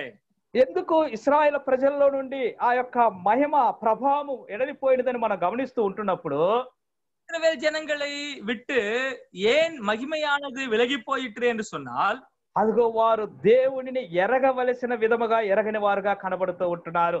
தேவனை அறிய வேண்டிய விதத்திலே அவர்கள் அறியாதவர்களாய் காணப்பட்டார்கள். ఈ రాత్రి సమయంలో జూమ్ లో వాక్యం వింటున్న మనము మన దేవుని ఎలా ఎరిగి ఉంటున్నాము? இந்த இரவு நேரத்துல இந்த ஜூம் வழியாய் கர்த்தருடைய வார்த்தையை கேட்டுக்கொண்டிருக்கக்கூடிய நாம் எந்த நிலையிலே நாம் கர்த்தரை அறிந்தவர்களாக இருக்கின்றோம்? ఇంతకు ముందు ఇశ్రాయేలు ప్రజల యొక్క జీవితాల్లో మనం చూసినప్పుడు వారు ఎర్ర సముద్రాన్ని దాటిపోయిన వారుగా కనబడుతూ ఉంటున్నారు. இஸ்ரவேல் ஜனங்களுடைய வாழ்க்கையிலே முன்னான நிலைமையில பார்க்கும் பொழுது சிவந்த சமுத்திரத்தை அவர்கள் கடந்தவர்களாக இருக்கிறார்கள். వారి జీవితాన్ని ఒక్కసారి మీరు ఆలోచించి చూడండి. அவங்களுடைய வாழ்க்கையை ஒரு முறை நீங்க யோசித்து பாருங்க. వెనక్కి చూసినట్లయితే ఫరో సైన్యం వారిని తరుముకుంటూ వస్తూ ఉంటున్నది. பின்னாக பார்க்கும் பொழுது பார்வோனுடைய சேனை அவர்களை விரட்டி கொண்டு வருகின்றது. చుట్టూ చూసినట్లయితే ఇరువైపులా కుడి ఎడమల కొండలు కనబడుతూ ఉంటున్నవి. அங்கே இருபுறத்திலேயும் மலைகள் ஓங்கி நிற்கக்கூடியதாக பார்க்க முடிகின்றது. వారు ఎటు తప్పించుకోలేని ఒక స్థితి అక్కడ కనబడుతూ ఉంటున్నది. எந்த நிலையிலேயும் அவர்கள் தப்பித்துக் கொள்ள முடியாத ஒரு நிலைமையாய் காணப்பட்டு கொண்டிருக்கின்றது. వారు ముందుకు వెళ్ళాలంటే సముద్రము పొంగులతో కనబడుతూ ఉంటున్నది. முன்னேறி போகலாம் என்று சொன்னால் அந்த சிவந்த சமுத்திரம் அவர்களுக்கு எதிராக அங்கே ஆக்ரோஷத்தோட பொங்கிக் கொண்டிருக்கின்றது. కానీ వారిని మనం చూసినట్లయితే వారు దేవునికి ప్రాముఖ్యతనిచ్చారు, దేవుని సన్నిధికి ప్రాముఖ్యతనిచ్చారు. కాబట్టి వారు అన్ని కూడా ఎటువంటి సమస్యలు ఎటువంటి కార్యాలన్నీ కూడా వారికి దారినిచ్చినట్లుగా మనం చూస్తూ ఉంటున్నాము. அவர்கள் தேவனை சார்ந்து தேவனுக்கு கொடுக்க வேண்டிய அந்த இடத்தை கொடுத்ததினாலே அவர்களுக்கு முன்னாக இருந்த அந்த சிவந்த சமுத்திரமும் கூட அவர்களுக்கு இடம் கொடுத்ததாக நாம் அங்கே பார்க்கின்றோம். అంతకు ముందు అధ్యాయాల్లో నిర్గమకాండం 9-10 అధ్యాయాలు చదివినప్పుడు ఆ సంగతులు మనం చూడగలుగుతూ ఉంటున్నాము. யாத்திராகமம் புஸ்தகம் 9-10 அதிகாரங்களிலே பார்க்கும் பொழுது அந்த விஷயங்கள் நமக்கு நாங்க படிக்க முடிகின்றது. మోషే ధైర్యముగా ఫరో ఎదుట నిలబడి చెప్తుంటున్నాడు, నేను నా పిల్లలు ఒక్క డెక్కైన మిగలకుండా మేము దేవునికి వెళ్ళి పండుగ లేక ఆరాధించి రావాలని చెప్తూ ఉంటున్నాడు.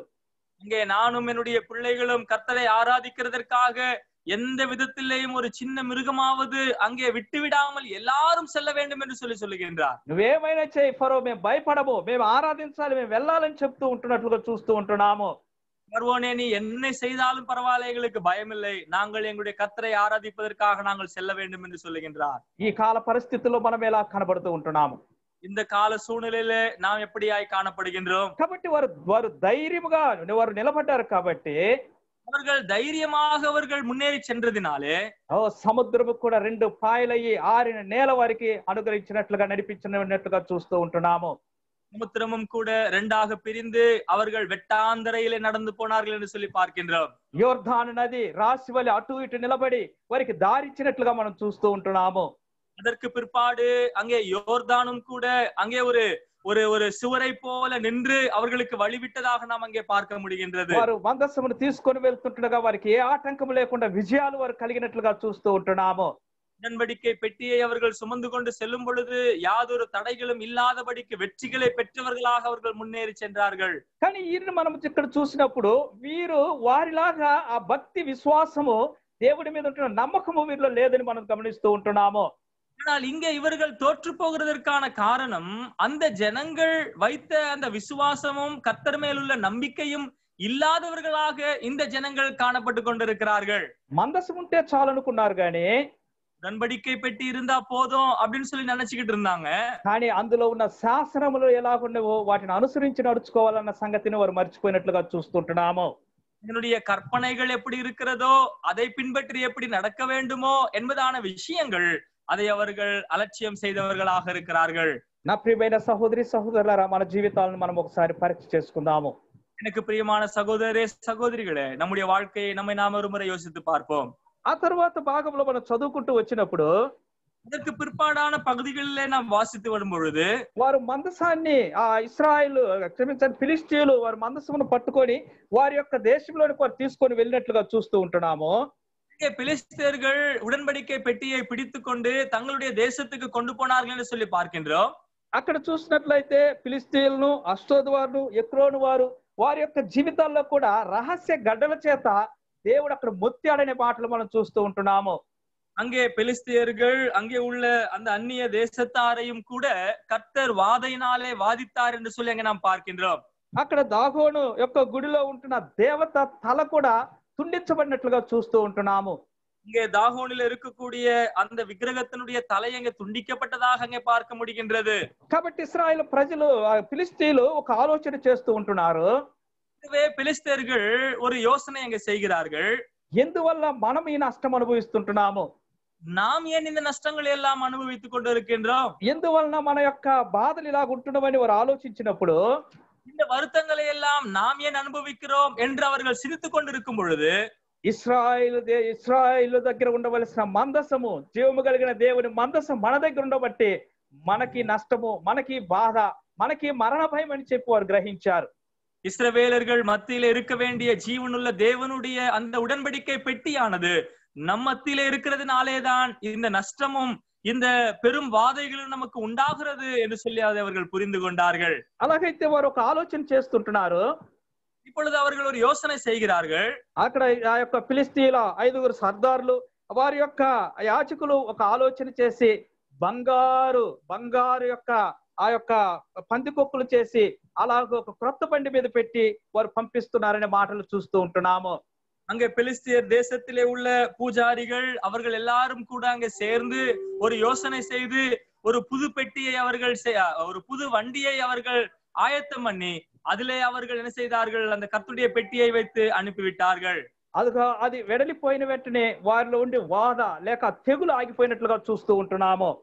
கர்த்தருடைய பெட்டியானது அவர்களை விட்டு வெளியே வந்த பிற்பாடு அவர்கள் மத்தியிலே இருந்த வாதையானது நின்று போனது என்று சொல்லி பார்க்கின்றோம். అలాగైతే ఈ బంగారు ఆ యొక్క ఆ పందికొక్కులను వీరు ఎక్కడ నేర్చుకొని ఇక్కడ చేస్తుంటున్నారు?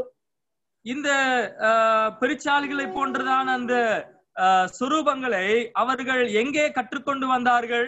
దీనికి కూడా కారణం ఇశ్రాయేలు ప్రజలని చూస్తూ ఉంటున్నాము.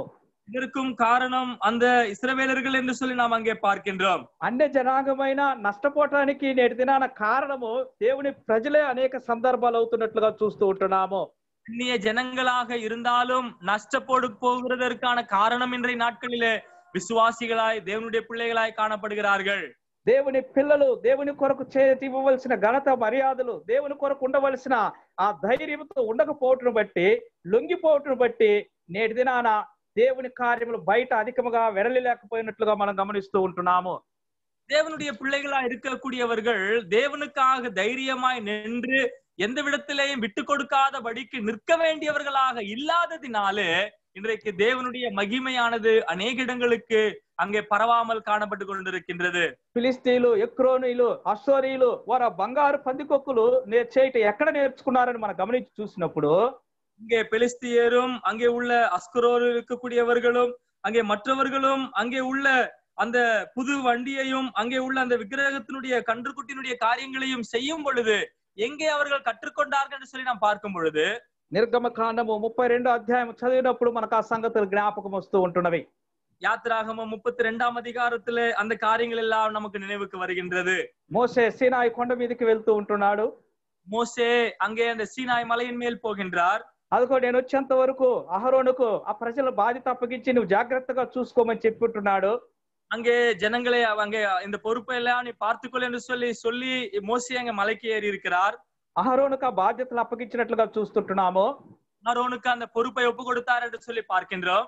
ఈ మోషే తిరిగి వచ్చుటకు ఆలస్యమైన వెంటనే, மோசே திரும்பி வருகிறதற்கு தாமதமான உடனே ప్రజలందరూ కూడా అహరోను దగ్గరికి వెళ్ళి ఈ మోషే ఏమాయన మనకు తెలియలేదు కాబట్టి మరలా మనం ఐగుప్తు తిరిగిపోటుకు మాకు ఇలాగ ఒక దేవతను ఒక మార్గదర్శనం కావాలని కోరినట్లుగా చూస్తూ ఉంటున్నాము.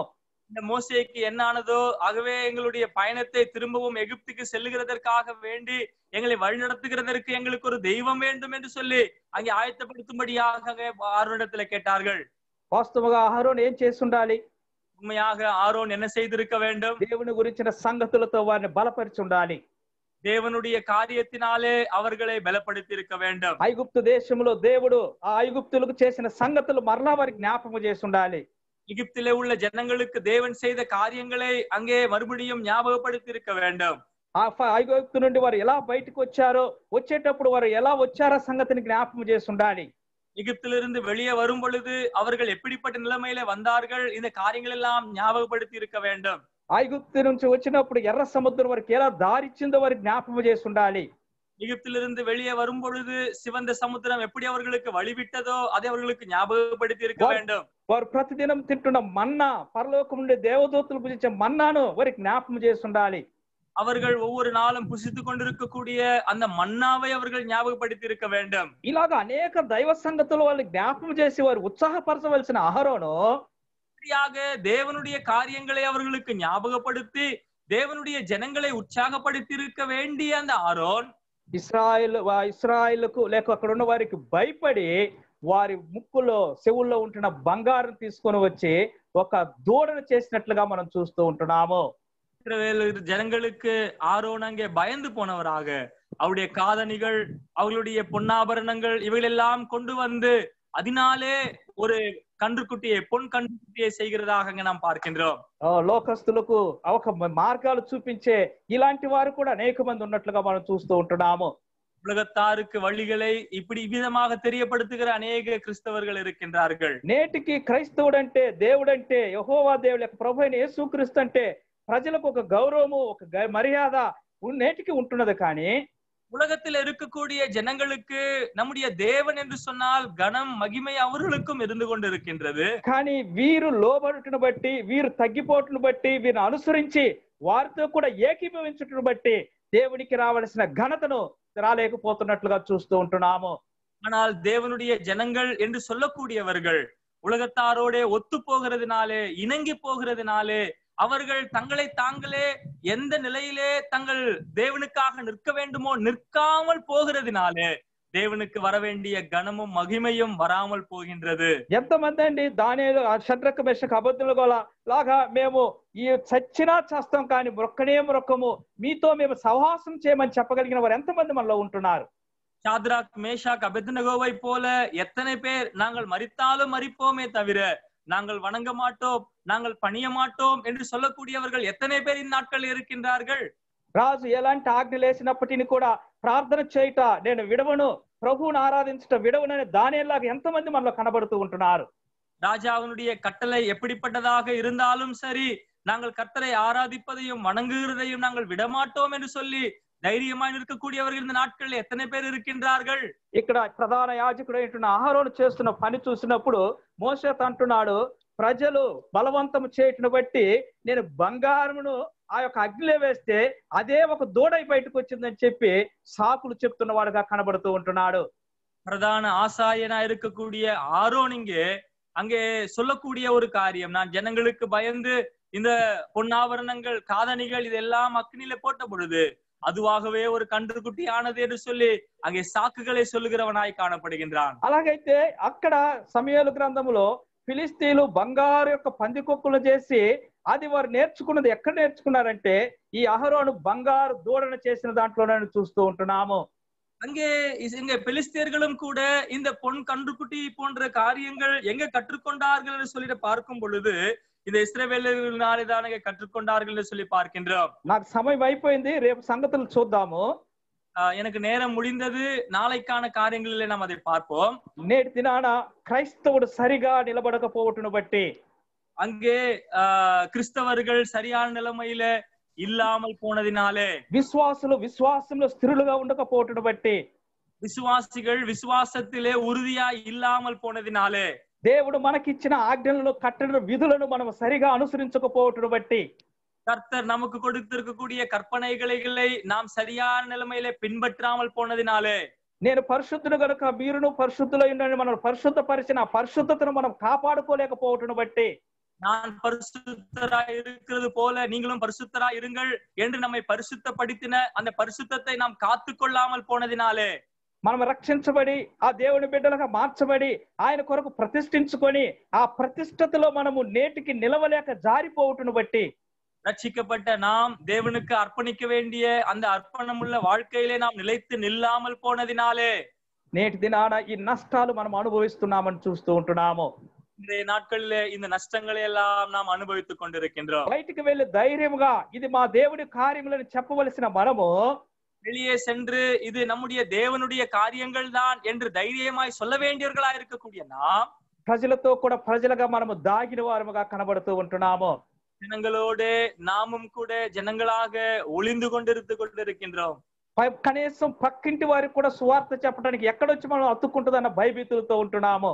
இன்றைய நாட்களிலே நம்முடைய அயலகத்தாருக்கு சுவிசேஷம் சொல்லுகிறதற்கு பயப்படுகிறோம், அவர்களோட சென்று பேசுகிறதற்கு பயப்படுகிறோம். காரணம் இந்த தொற்று நோய் நம்மையும் வந்து அண்டிக் கொள்ளுமோ என்ற பயம். అలాగే మనం నాకు సమయం లేదు, అయిపోయింది. చూసినట్టు ఎబ్రీ పత్రికలో మనమే అనేక సందర్భాలు ప్రసంగాలు చేస్తుంటున్నాము.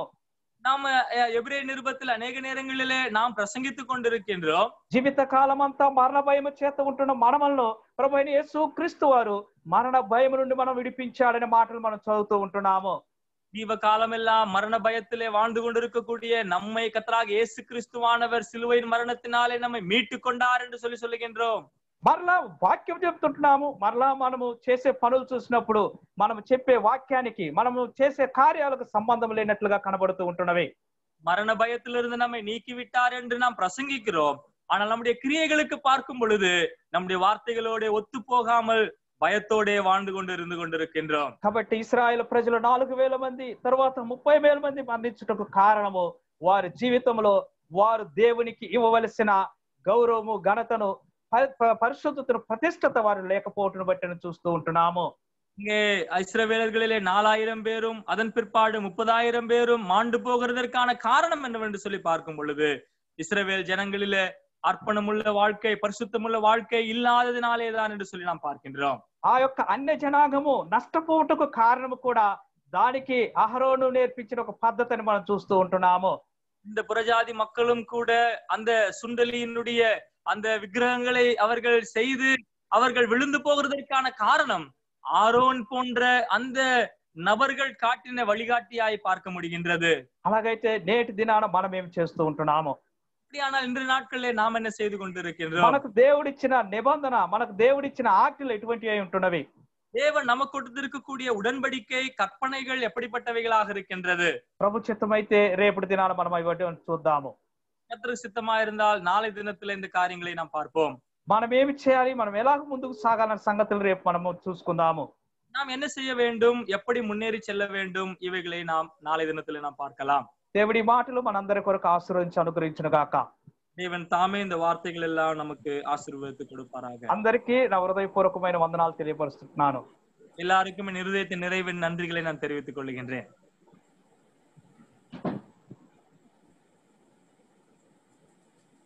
Brother John, just translate for me also. I request a few words. Yes, brother, please. Yeah. We thank Brother Nehemiah from Yennur Christian Assembly, Chennai, for bringing this message in the Lord for the glory of God. We glorify God for that. Ennore சபையிலிருந்து இந்த கர்த்தருடைய வார்த்தையை தேவனுடைய நாமத்தின் மகிமைக்காக கொண்டு வந்ததற்காக தேவனுடைய தாசன் நெகேமியா அவர்களுக்கு கர்த்தர் நாமத்திலே நன்றியை தெரிவித்துக் கொள்கின்றேன். And we also thank brother John Mark for having translated the Telugu message to Tamil, and we thank God for him. Telugu செய்தியை தமிழ் மொழிக்கு மொழிபெயர்த்து கொடுத்த சகோதரன் ஜான் மார்க் அவர்களுக்கும் நாங்கள் கர்த்தர் நாமத்திலே நன்றி தெரிவித்துக் கொள்கின்றோம். Two things we were very much keen on having his message both in Telugu and Tamil, and that we were very much eager from Kodambakam Christian Assembly, and by God's grace that it happened today, we glorify God for that. Kodambakkam சபையார் இன்றைக்கு கேட்கப்பட்ட இந்த செய்தியிலே மிக முக்கியமான 2 காரியங்களினாலே நாங்கள் தொடப்பட்டவர்களாக இருக்கின்றோம். So one is that a message should be from Telugu, and that was made possible. அதாவது செய்தியானது தெலுங்கிலே இருக்க வேண்டும். And that God has made possible. I praise God for that. அதை கர்த்தர் நிறைவேற்றி இருக்கின்றார். அதற்காக நான் கர்த்தருக்கு நன்றி தெரிவித்துக் கொள்கின்றேன். Second is, it is an apt message. It was a very blessed message for these days, as I saw through this message what it was given. இன்றைய நாட்களுக்கு தேவையான ஏற்ற செய்தியானது இன்றைக்கு கொடுக்கப்பட்டதாக இருக்கின்றது.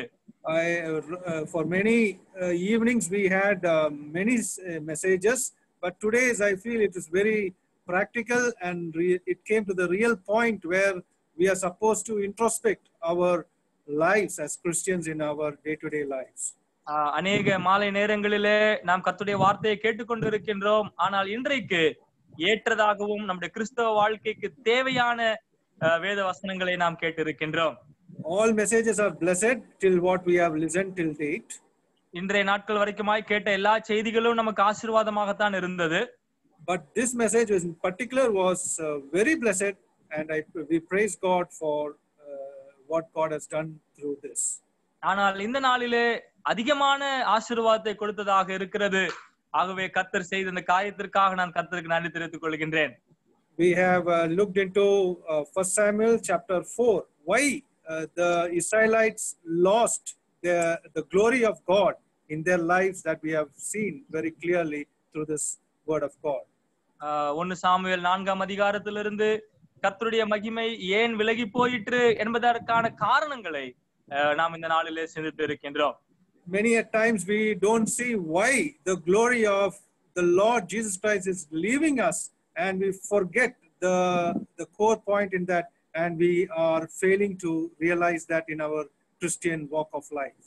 நம்ம கர்த்தருடைய மகிமை ஏன் நம்மை விட்டு விலகி போகிறது என்பதற்கான காரணத்தையும் அதற்குண்டான மைய பொருளையும் மறந்து போகிறவர்களாக விட்டு விடுகிறவர்களாக நாம் காணப்பட்டு கொண்டிருக்கின்றோம். So we have to be very careful that the Lord should be the Lord of our life always, and not just for some problems like when coronavirus comes alone. நம்முடைய வாழ்க்கையிலே நாம் மிகவும் கவனம் உள்ளவர்களாக இருக்க வேண்டும். ஏதோ ஆபத்து நாட்களிலே கர்த்தரை நாம் பின்பற்றுகிறவர்களாக அல்லாதபடிக்கு நம்முடைய வாழ்க்கையின் கர்த்தராக நம்முடைய ஆண்டவர் நம்முடைய வாழ்க்கையில இருக்க வேண்டும் என்பதை நாம் மனதிலே கொள்ள வேண்டியவர்களாக இருக்கின்றோம். We have to be Christians and that to real Christians for the glory of God. That is what Nehemiah had. தேவனுடைய மகிமைக்காக உண்மையான கிறிஸ்தவர்களாய் நாம் வாழக்கூடியவர்களாக நாம் காணப்பட வேண்டும். And we have to meet the commandments what the Lord Jesus Christ has given to us, so that we would love one another as he had loved us. கர்த்தர் நமக்கு கொடுத்திருக்கக்கூடிய கற்பனைகளை பின்பற்றுகிறவர்களாக கர்த்தர் நம்மிடத்தில் அன்பு கூர்ந்தது போல நாமும் கூட ஒருவரை ஒருவர் அன்பு கூற வேண்டியவர்களாக நாம் காணப்படுகின்றோம். If we do all these what it was mentioned today evening, if we do all these points, இந்த மாலை வேளையிலே நமக்கு சொல்லப்பட்டிருக்கக்கூடிய இந்த காரியங்கள் எல்லாம் நாம் நிறைவேற்றுகிறவர்களாக நாம் காணப்படுவோம் என்று சொன்னால், then definitely others will tell we like Christ and we like Christians also. நாமும் கூட நாம் கிறிஸ்துவை போல இருக்கிறோம், கிறிஸ்துவை போல செயல்படுகிறோம் என்று அநேகர் நம்மை பார்த்து சொல்லக்கூடியவர்களாக காணப்படுவார்கள். Remember, Christians were termed, the word Christians came in Acts by not from the Christians themselves, but from others who looked unto the lives of the Christians. கிறிஸ்தவர்கள் என்ற அந்த வார்த்தையானது, அந்த வார்த்தை கிறிஸ்தவர்களுக்கு கிறிஸ்தவர்களால் வைக்கப்பட்டதல்ல, அங்கே கிறிஸ்தவர்கள் அல்லாதவர்களாலே, புறஜாதிகளாலே அந்த பேரானது கொடுக்கப்பட்டதாக பார்க்க முடிகிறது. So we have to remember the very reason why we should live in this world and live for the Lord Jesus Christ. That is the core meaning of the message that we have heard today evening, and we praise God for that what we have heard today. நாம் ஏன் கிறிஸ்துவுக்காக நாம் வாழ வேண்டும், என்ன நோக்கத்தோடு நாம் செயல்பட வேண்டும் என்பதுதான் இந்த நாளினுடைய செய்தியாக இருக்கிறது. ஆகவே அந்த செய்தியை நாம் புரிந்து கொண்டு அப்படியாக நாம் வாழ்கிறதற்கு கர்த்தர் நமக்கு உதவி செய்வாராக. Now once again we thank God for the message and we praise God for evangelist Nehemiah. இந்த நாளிலே இப்படிப்பட்ட செய்தியை கொடுத்த தேவனுக்கு நாம் நன்றி தெரிவித்துக் கொள்கிறோம். அதே போல இந்த வார்த்தைகளை பகிர்ந்து கொண்ட ஊழியர் நெகேமியா அவர்களுக்கும் நாங்கள் நன்றி தெரிவித்துக் கொள்கின்றோம். And we thank also Brother John Mark for having accepted the invitation to translate the message from Telugu to Tamil. தெலுங்குல இருந்து தமிழுக்கு மொழிபெயர்க்கும்படியாக நாங்கள் அழைத்த பொழுது எங்களை அழைப்பை பெற்று வந்த சகோதரன் ஜான் மார்க் அவர்களுக்கும் நாங்கள் நன்றி தெரிவித்துக் கொள்கின்றோம். Once again, I thank all of you for having joined in, and definitely God would have worked in your hearts this evening time and made you to learn from various scripture portions, and we would be able to really revive our hearts, really enthrall our hearts, inspire our hearts for the glory of God, so that we would not be afraid of all these things what we are facing now. கலந்து கொண்ட உங்கள் எல்லாருக்கும் நான் கர்த்தருடைய நாமத்தில் நன்றி தெரிவித்துக் கொள்கின்றேன். பலவிதமான வேத பகுதிகளில் இருந்து கர்த்தர் நம்மோடு கூட இடைப்பட்டு கொண்டிருக்கிறார். நிச்சயமாக நாமும் அநேக காரியங்களை கற்றுக்கொண்டு இருக்கின்றோம். அதன்படியாக வாழ்கிறதற்கு கர்த்தர் நமக்கு உதவி செய்வாராக. Now once again I would like to remind, tomorrow evening also we have the Bible study in Zoom meeting at 6:45 in the evening. So be tuned in to join us. So the name of the Lord would be glorified. மாலையும் கூட சரியாய் 6:45 மணிக்கு நிச்சயமாக நமக்கு இந்த zoom meeting இருக்கின்றது. நாங்கள் உங்களை எல்லாருக்கும் ஞாபகப்படுத்துகிறோம். ஆகவே மறுநாளையும் கூட நீங்கள் எல்லாரும் இணையும்படியாய் கர்த்தர் நாமத்திலே கேட்கின்றோம். So we also are uploading these messages in the YouTube. If you want to listen again, you can go to GLMK TV and in YouTube and listen to these messages and be enthralled with the word of God. இந்த செய்திகள் எல்லாம் யூடியூப்லயும் கூட பதிவு செய்யப்படுகின்றது. எங்களுடைய இணையதளத்திலே GLM என்ற அந்த இணையதளத்திலே நீங்கள் சென்று அந்த செய்திகளை நீங்கள் மறுபடியுமாக நீங்கள் கேட்கலாம். Now, with the closing of the meeting, I request Brother Jonathan David from Adambakam Christian Assembly to close in with the word of prayer. Jonathan David. இந்த செய்தியினுடைய ஆசீர்வாதத்துக்காகவும் இந்த கூட்டத்தினுடைய நிறைவுக்காகவும் ஆதம்பாக்கம் கிறிஸ்துவ சபையிலிருந்து வந்திருக்கக்கூடிய சகோதரன் ஜோனதன் டேவிட் அங்கிள் ஜெபித்து நிறைவு செய்வார்கள். He is the elder of the Adambakam Christian Assembly. Adambakkam கிறிஸ்துவ சபையினுடைய மூப்பராக அவர் இருக்கின்றார். மகா இரக்கமும் கிருபையும் தயவுள்ள தேவனாகிய கர்த்தாவே, துதிகளின் மத்தியில் வாசமா இருக்கும் ஜீவனுள்ள தேவனே, இரக்கத்தில் ஐசுமுள்ள ஆண்டவரே, மகிமை பொருந்தினவரே, மாட்சிமை பொருந்தினவரே, நேச கர்த்தாவே, உம்மை துதிக்கிறோம், ஸ்தோத்திரி கர்த்தாவே. இந்த மாலையிலும் கூட கர்த்தாவே விதமாய் ஆண்டவரே, கர்த்தருடைய தாசன் ஆண்டவரே நெகேமியா மூலமாக ஆண்டவரே கர்த்தாவே நீ கொடுத்த இந்த தேவ வார்த்தைகளுக்காக நன்றியோட துதிக்கிறோம் ஆண்டவரே, ஸ்தோத்திரி கர்த்தாவே. விதமாக கர்த்தாவே இந்த கொரோனா நாட்களில் நாங்கள் அடிபட்டிருக்கக்கூடிய நாட்களிலும் தேவரீர் தாமே கர்த்தாவே விதமாக இந்த கூட்டங்களை கர்த்தாவே சகோதரர் சந்தோஷ் ஜான்சன் மூலமாக நீங்களை ஒழுங்குபடுத்தி நீர் கொடுத்திருக்க தயவுக்காய் ஸ்தோத்திர ஆண்டவரே. எவ்விதமான மின்சார தடைகள் இல்லாதபடி காத்து கொண்டிருக்க ஸ்தோத்திர ஆண்டவரே. கர்த்தாவை மொழிபெயர்ப்பு செய்த தேவ ஊழியர் கர்த்தாவே ஜான் மார்க்கும் கிருபையின் கரங்கள் ஜெபிக்கிறோம் கர்த்தாவே. அன்பின் நேச கர்த்தாவே, இதோ நாங்கள் கர்த்தாவே கேட்ட வசனங்களுக்காக நன்றி செலுத்துகிறோம். அன்பின் பிதாவே, இது வந்து கடைபற்றக்கூடிய கொடூரமான கொரோனா நாட்களிலே நாங்கள் கர்த்தருடைய சாட்சியை கர்த்தாவே அக்கம் பக்கத்திற்குள்ள சொல்லப்படாதபடிக்கு சொல்லாதபடிக்கு எங்களை நாங்கள் அடைத்துக் கொண்டு கர்த்தாவே விதமா இருக்கக்கூடிய வருத்தப்படக்கூடிய நிலைமைக்காக நோக்கி ஜெபிக்கிற ஆண்டவரே. நேச கர்த்தாவே துதிக்கிறோம் ஆண்டவரே. இதோ நியாயாதிபதி நாட்களில் நாங்கள் பார்த்தது போல ஆண்டவரே, வேதம் இருந்தது, வசனம் இருந்தது, தேவன் இருந்தார். ஆனால் மெய்யான தேவன், மெய்யான வசனம், மெய்யான சாட்சியாக இல்லாத ஒரு காட்சியை காண முடிந்தது ஆண்டவரே. அவிதமா இல்லாதபடி ஜீவனோட தேவனாய கர்த்தாவே, இஸ்ரவேல் ஜனங்கள் அவர் தோற்று போன நிலைமையிலும் கூட கர்த்தாவே இவ்விதமாக அவர் சிந்தித்து பார்க்காதபடி தங்களை விதமாக யோர்தான் சிவந்த சமுத்திரத்தை கடக்க செய்த கர்த்தர் எவ்வளவு வல்லமுள்ள தேவன் என்பதை கர்த்தாவை நினைத்து பார்க்காதபடி கர்த்தாவே அவர்கள் தோற்று போன காரியங்களை கர்த்தாவே இந்த நாளிலும் சகோதரன் மூலமா நீங்க எடுத்து காண்பித்துக்காய் சோதர ஆண்டவரே. நேச கர்த்தாவே, இதோ உடன்படிக்கை பெட்டி கர்த்தாவே சத்துருவினுடைய இடத்துல சென்று சேரும்போது தாகோன் விழுந்து கர்த்தாவே சிலை விழுந்து போனது ஆண்டவரே. விதமாக பயங்கரமான காரியங்கள் சத்துருவின் இடத்தில் ஏற்பட்ட போது அவர்கள் கொண்டு வந்து அதை ஒப்படைத்தார்கள் என்று காண முடிந்து காய் ஸ்தோத்திரம்.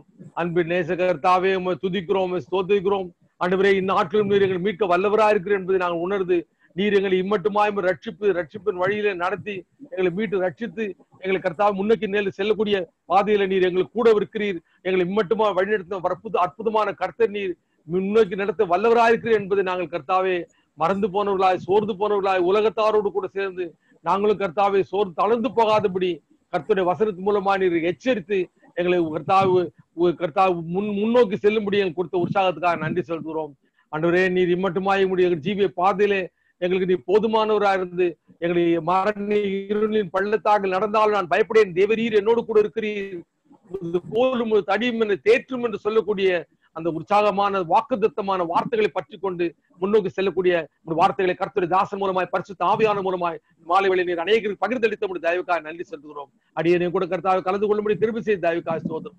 கலந்து கொண்டு யாவரும் கரங்களை ஒப்பிட்டு ஜெபிக்கிறோம். பரிசுத்த ஆவியானவர் தாமே ஒவ்வொருவரையும் பலப்படுத்த முடியாது ஜெபிக்கிறோம். நீர் எங்களோடு கூட இருக்கிற கிருபை எங்களை தாங்குகிறது, உம்மால் நாங்கள் பாதுகாக்கப்படுகிறோம் என்பதை கர்த்தாவே பிரகடனப்படுத்த கிருபித்தார் ஆண்டவரே. கர்த்தராகிய இயேசு கிறிஸ்து அவர் ஒருவரே மெய்யான ஆண்டவர், அவரே உலக ரட்சகர் என்பதை நாங்கள் பறைசாற்றக்கூடியவர்களாய் கர்த்தாவை எங்களை மாற்ற முடியாது ஜெபிக்கிறோம். உங்களுடைய வழிநடத்துக்காக நன்றி செலுத்துகிறோம். நாளை மாலை கூட்டத்துக்காகவும் ஜெபிக்கிறோம் கர்த்தாவே. சந்தோஷ் ஜான்சன் அவர் குடும்பத்தாரையும் கிருபை கரங்களோடு ஜெபிக்கிறோம். சகோதரனை பலப்படுத்தும் கர்த்தாவே. இந்நாட்களிலே கர்த்தாவே அநேக பரிசுத்தவான் அநேக கர்த்தருடைய தாசர்களை கொண்டு சகோதரன் பிரயாசம் எடுத்துக்கொண்டு கர்த்தாவே விதமாக அநேகரை பலப்படுத்த முடியாது, உற்சாகப்படுத்த முடியாது. தேவரீர் கர்த்தருடைய தாசனை எடுத்து பலப்படுத்துவதற்காக நன்றி செலுத்துகிறோம். ஆண்டு கொள்ளும் வழி நடத்துவது கோடம்பாக்க சபையாரை இந்த கிருபையின் கரங்களில் இப்படி ஜெபிக்கிறோம். கர்த்தாவே எழுந்து பிரகாசிக்க ஜொலிக்கிற சபையாரின் மாற்றுகிற தயவுக்காக நன்றி செலுத்துகிறோம். ஆண்டவர் மீட்பெரும் ரட்சகருமாகிய இயேசு கிறிஸ்து நாமத்தில் ஸ்தோத்திரத்தோடு கூட ஜெபத்தை ஏறெடுக்கிறோம் பரமபிதாவே. ஆமென். ஆமென். Thank you, Uncle, for the prayer. Thank you, Brother Nehemiah, for the message. May God bless you, and also for Brother John Mark for translating. And thank you, each one of you, for joining in. God willing, we shall meet tomorrow evening. May God be with us. Praise be to God. Thank you.